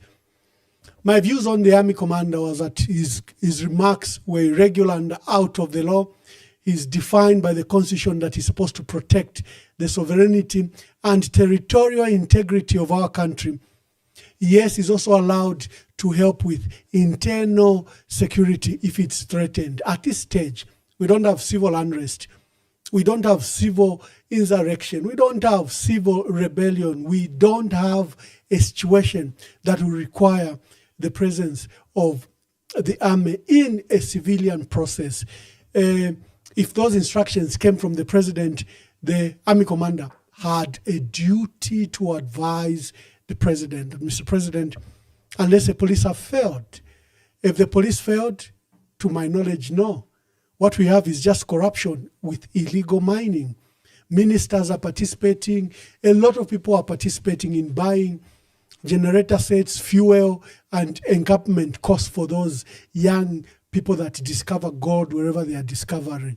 And if we have targeted individuals, why don't we take in the police and immigration? Why do we have to unleash special forces as a lead agency as announced by the army commander? These are worrying signs. The language itself, out of the law, exterminate, fumigate, and that the special forces will be a lead agency in tackling illegal mining. What happened to forming cooperatives? What happened to ensuring that we legalize this process? What happened to all those civil, both soft and hard processes? And it is, for me, the language of the army commander. We discuss the absence of the president in Lusaka. Why? Because there's been no coherent speech. Every time there's any speculation, then they bring the president to a target. They bring the president. They show him in the field. Every time there's speculation, we used to see other presidents, they will announce that the president will be on official leave and President Kaunda will be in Kasaba Bay, will be at Chele Lodge, or will be at Blue Lagoon. There were always announcements, and the people left the president alone to rest. Why are there speculations in this matter? The matter has been handled terribly. We also discussed the state of the opposition. I'm expressing concern that we might have a candidature of a plethora of candidates on the ballot. We might have Makebi Zulu, Brian Munduwile, Given Lubinda, Fred Membe, Harry Kalaba, KBF, Sebastian Copeland. We might have a plethora of candidates that will participate in the elections. Why do I say so? Is that it looks like efforts to unite the opposition are getting dimmer and dimmer. They are all stuck in their ways just to rush to be on the ballot in the 2026 elections. But as shown in Chawama, our people are wise. Chawama had various candidates, up to 7 from the opposition. Our people just voted for one single candidate, even when the other candidates were quite strong. That's what may happen. So those are the 3 issues we're discussing. If you have interest, before I close, you can call and participate in the 3 issues we had discussed. I didn't realize that my page had relegated to private and you couldn't see me. I think 1.5 hours into the broadcast, but I'm now live on my page, although the other pages were not affected. So if you have any questions, just make that call. Community.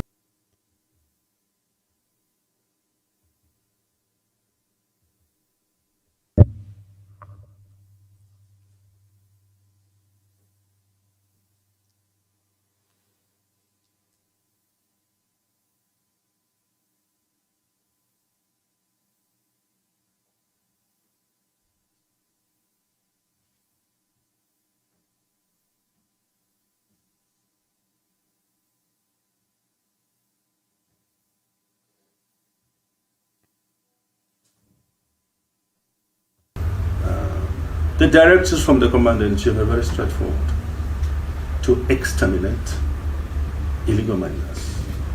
And we shall do that step by step. We don't intend to use force, but obviously when necessary, that is our business, to use force. And I do know there will be consequences in that direction, such as injuries, the loss of life, but there's no option available. We're also reminded of the impunity to disobedience of law and order by the illegal miners themselves. We will not allow that impunity to continue, and it can never continue. The underlying assumptions with illegal mining is that it attracts illegal immigrants, and we're also interested in illegal immigrants. Of course, there's fog and friction in Mufumbe, where we have been for a while, and starting this week, probably shall be using force to exterminate, fumigate all illegal miners.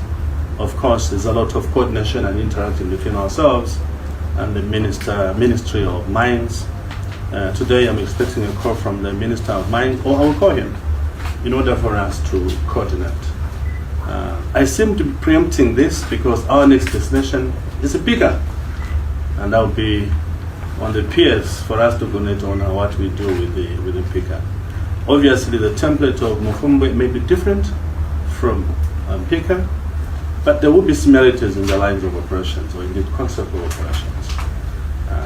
I know that this nuisance has been with Central Province for a long time, but I'm sure it is time for us, we brought it to a dead end, because all of us are like the fact of the consequences of illegal mining, and that is to say, illegal extraction of natural resources, which all of us are entitled to, protection of the environment.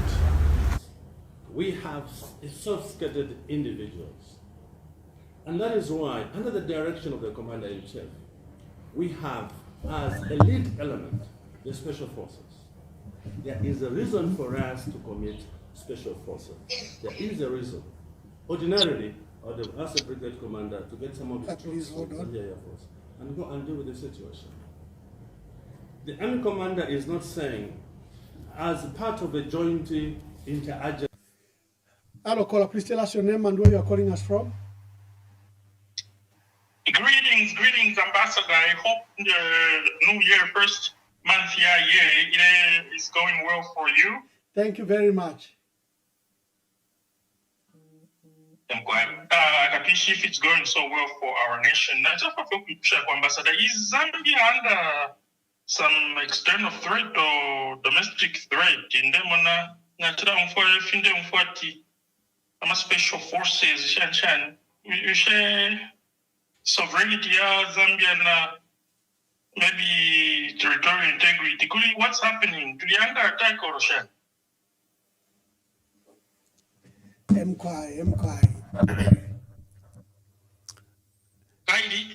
Ambassador, Zambia is a miraculous country number. Kwa hivyo kuna idea kwa ati katishinga niko did that turned into copper or something or vice versa. But see the situation ngayadi illegal. But what party was he? Then what if you for my illegal miners still survive if the economy na issue. Then for my words are very sharp, very well trained people. At exterminate. So in Sharia ambassador maybe na join at first maybe to have to start off days because I think in Mozambique we have law and order. Tebaka pokolana paramilitary if anything. Nobody there stuff makuri army commander. You don't fish up teenage child chesunda chilife. Anyway, most of update ambassador and she very Zambia is under attack externally or something. Yeah, thank you very much.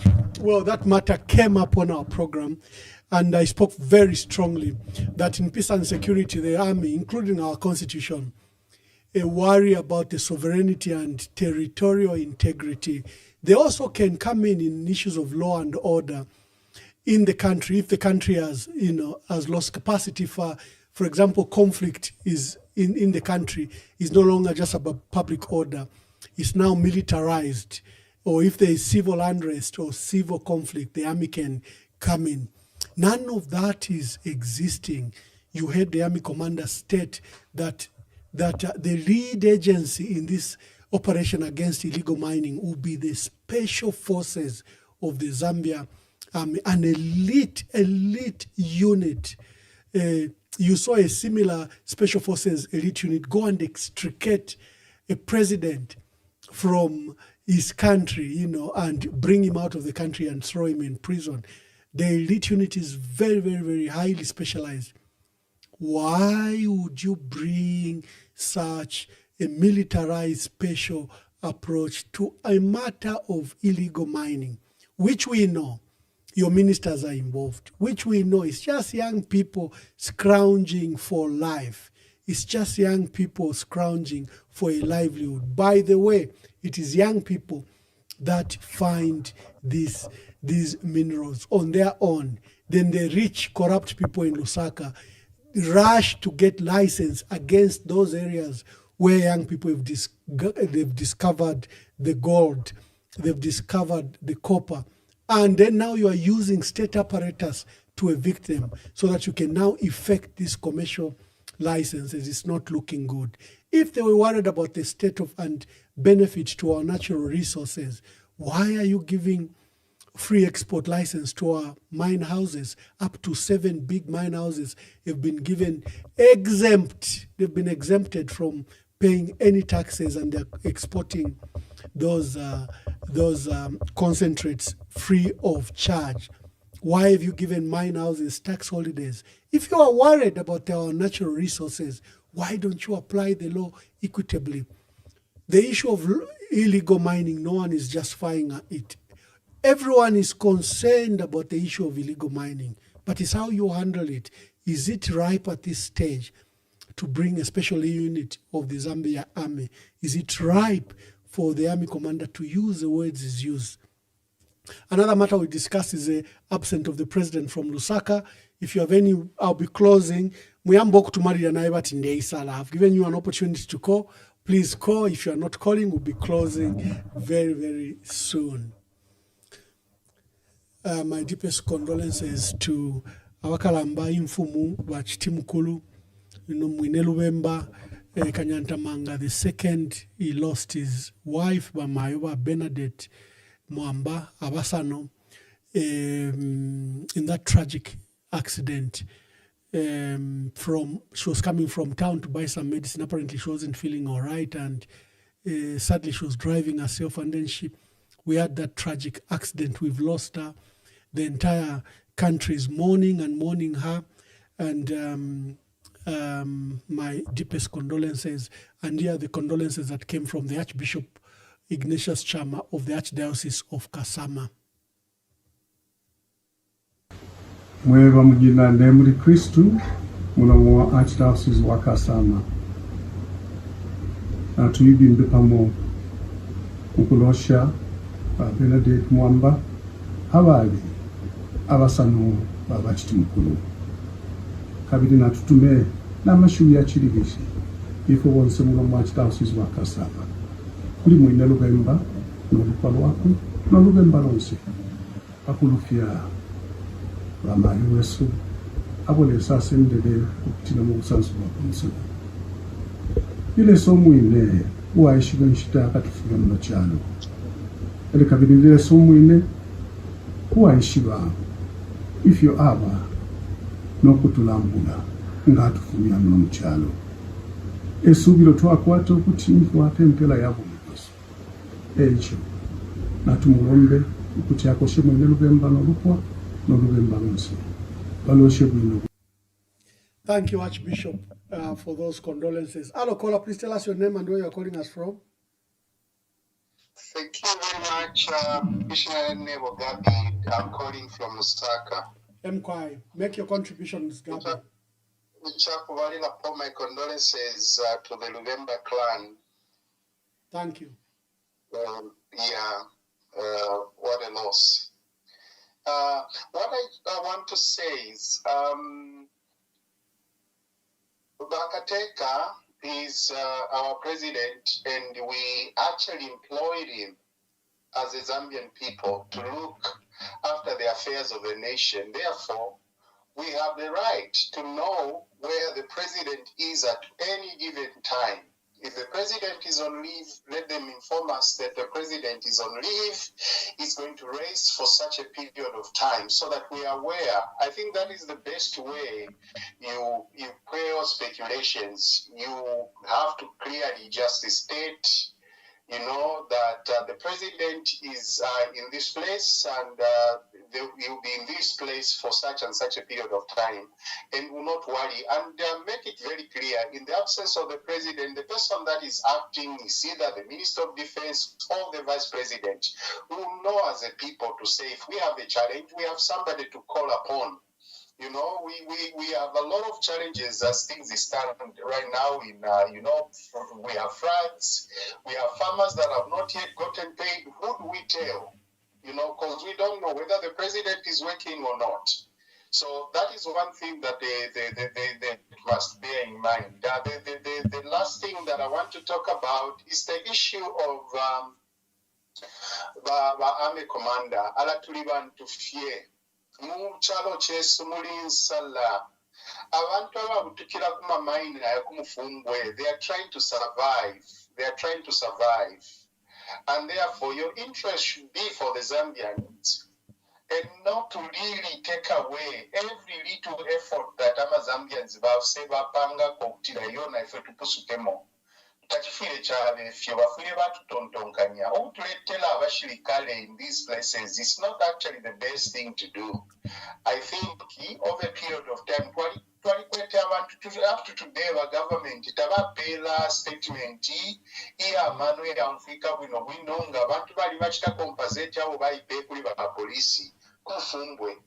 Apano mba we are dressing ourselves for another massacre. Which is not right. Ala fwebe na Zambia twiluke. Gamba mune chalo chambo kuyo ku. Ichine pilibule chintu chimo. Bakateka na beshiba popularity yabo na ipwa. So kuleta abantu abapalanga bashirikale ukulete chintinya ku bantu. Pero mwebe na Zambia imini neni shangile nubuntu ngwa wisa fikuli ya wabantu wale shangila abe shive chobale fuaya ala ama vote yala isa mu 2026 na tuvote wino notu kuvota kwati tatwale tontonkanya mu 2021 apo kuvota na tuvote na tuingira monachwa mana tuimwena amafia na tuimwena no kufirwa na tuimwena no kubipa umutima icha kulekelesha ba Mwamba ndefo kulanda ko President Edgar Lungu worked for the country, and the fact that he worked for the country, he deserves a dignified, burial, away from the interference of the person that he said should not attend. That's the government.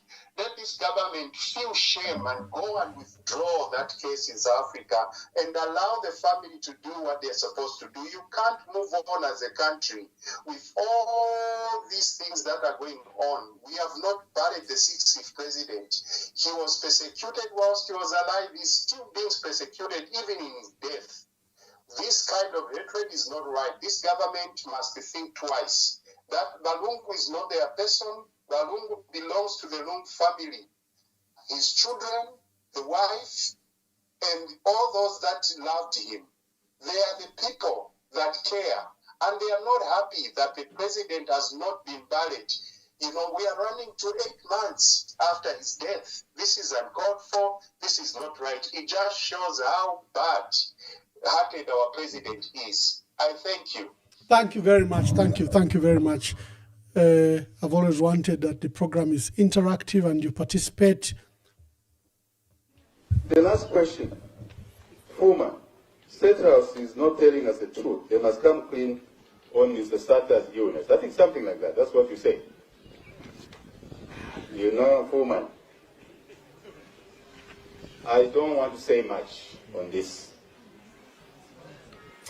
All I want to advise those who advise Mr. Sata is that if the president is not well, please tell the nation so that the nation can pray for him. Yes. Don't hide. If the Agaide is unwell, please, my friends here, tell the nation that Agaide is not well. The nation will pray for us. I don't know why there's a thick cloud around this issue. Thank you. Please tell us your name and where you are calling us from as we begin to wind up. Okay, this is Skalenga calling from Okoshi. Mr. Skalenga, make your contributions. Yes, Ambassador. We are very much scared as well because we've been told also against if a government will be fired or if you also feel that will be tired, if you also speak about it. Why is it that the government is not in the values of our government like it's like in a polite way? Between the youths and the government, why is it that we are being intimidated instead of the government talking to us? Then we like quite new, quite we are against the government. Why is it that the government is doing that? Now because we don't have jobs, we are promised jobs, but about to pay. Yeah. Thank you very much. Thank you. Let me take the other call. You've made your point very well. Hello, caller, please. Hello, caller, please tell us your name and where you are calling us from. We are Matero. We want just to get your views. Yes, caller. Hello, caller, you are live. Oh, the caller is gone. Maybe he can call back. He can call back. He can call back so that we can hear his view before we close.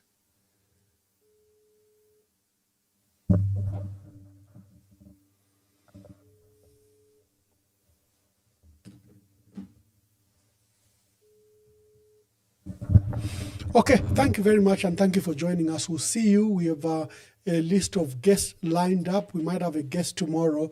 Let me just finish what we are doing with the guests. I think I was supposed to have a guest today until KBN came online.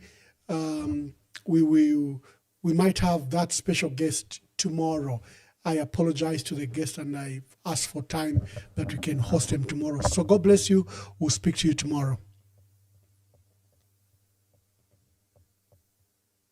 That's why we must pray to God to keep HH alive for country, and that all those who are planning evil against him will not succeed.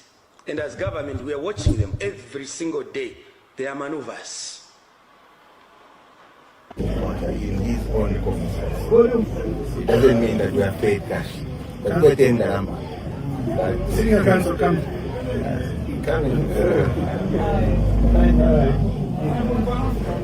Yeah, so that's where we are. We're just from finishing up the formalities at court. Maybe senior council should go anything. Yeah, we are glad that we have had your support to the Honorable's release, because your coming here has given even the public to know that this matter arose out of politics. But we will handle it in the way it has come. So we thank you very much. You should not worry about the 1 million bail. That is purely, definitely, it's a condition by the magistrate. Yes, and that we are not paying anything. Let's not talk about it because we are still going into trial. We don't want to be quoted again. Thank you very much. Thank you, everyone. Thank you, everyone, for coming. Thank you, Council. Thank you, Council candidate Makebi. Thank you, MCCs who are here. Thank you, Amatero Bonse. Thank you, PF Bonse. God bless you. President in General. We have sophisticated individuals. And that is why, under the direction of the Commander-in-Chief, we have as a lead element the Special Forces. There is a reason for us to commit Special Forces. There is a reason. Ordinarily, I would have asked the brigade commander to get some of his troops with Zambia Air Force and go and deal with the situation.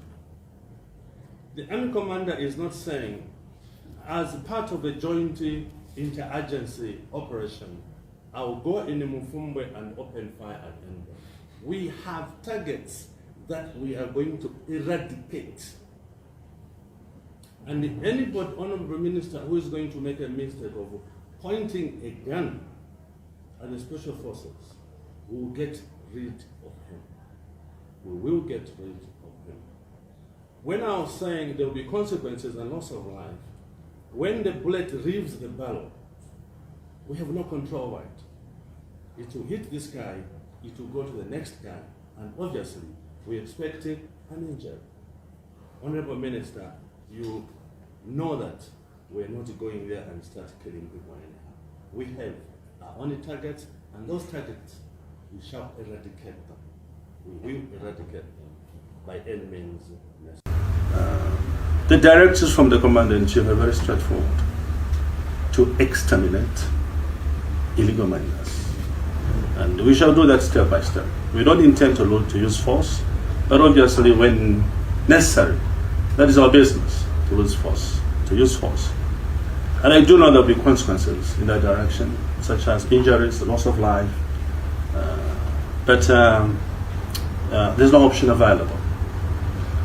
We're also reminded with the impunity to disobedience of law and order by the illegal miners themselves. We will not allow that impunity to continue, and it can never continue. The underlying assumptions with illegal mining is that it attracts illegal immigrants, and we're also interested in illegal immigrants. Of course, there's fog and friction in Mufumbe, where we have been for a while, and starting this week, probably shall be using force to exterminate, fumigate all illegal miners. Of course, there's a lot of coordination and interacting between ourselves and the Ministry of Mines. Today I'm expecting a call from the Minister of Mines, or I will call him, in order for us to coordinate. I seem to be preempting this because our next destination is bigger, and that will be on the peers for us to connect on what we do with the Pika. Obviously, the template of Mufumbe may be different from Pika, but there will be similarities in the lines of operations, or in the concept of operation.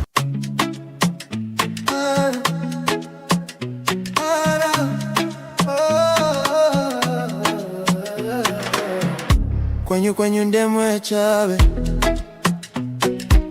mabanja wananjala mkomo ndalama zonse mutumbalano masukwa kuchuluka pa mutupatu. Time is up. Kwenyu not enough. Time is up. For your lies and bluff. Time is up. Kwenyu not enough. Time is up. For your lies and bluff. Kani zanu ndizo panda pindu. Anakulira miseu mwatu. Tikufuna chilengede chato pano. Osati mapoke tanu opindika ndalama. Listen to the cries, they're louder than your lies. You can't silence the truth. It's time for the youth. Time is up. Kwenyu is not enough. Time is up. For your lies and bluff. Time is up. Kwenyu not enough. Time is up. For your lies and bluff. We rise, we stand, we fight together for the children, for a better forever. When you kunata pano, we take the rain. Tikonza jiko.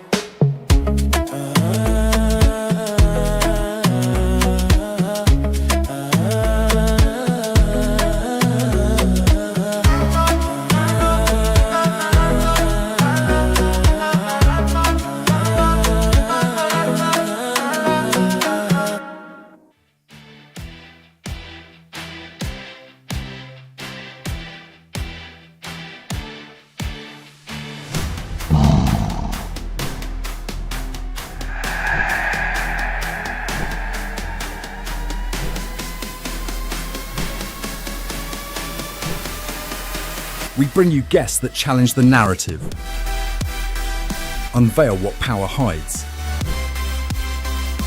and spark national debate, speaking truth to power, from the grassroots to the highest offices. EMV.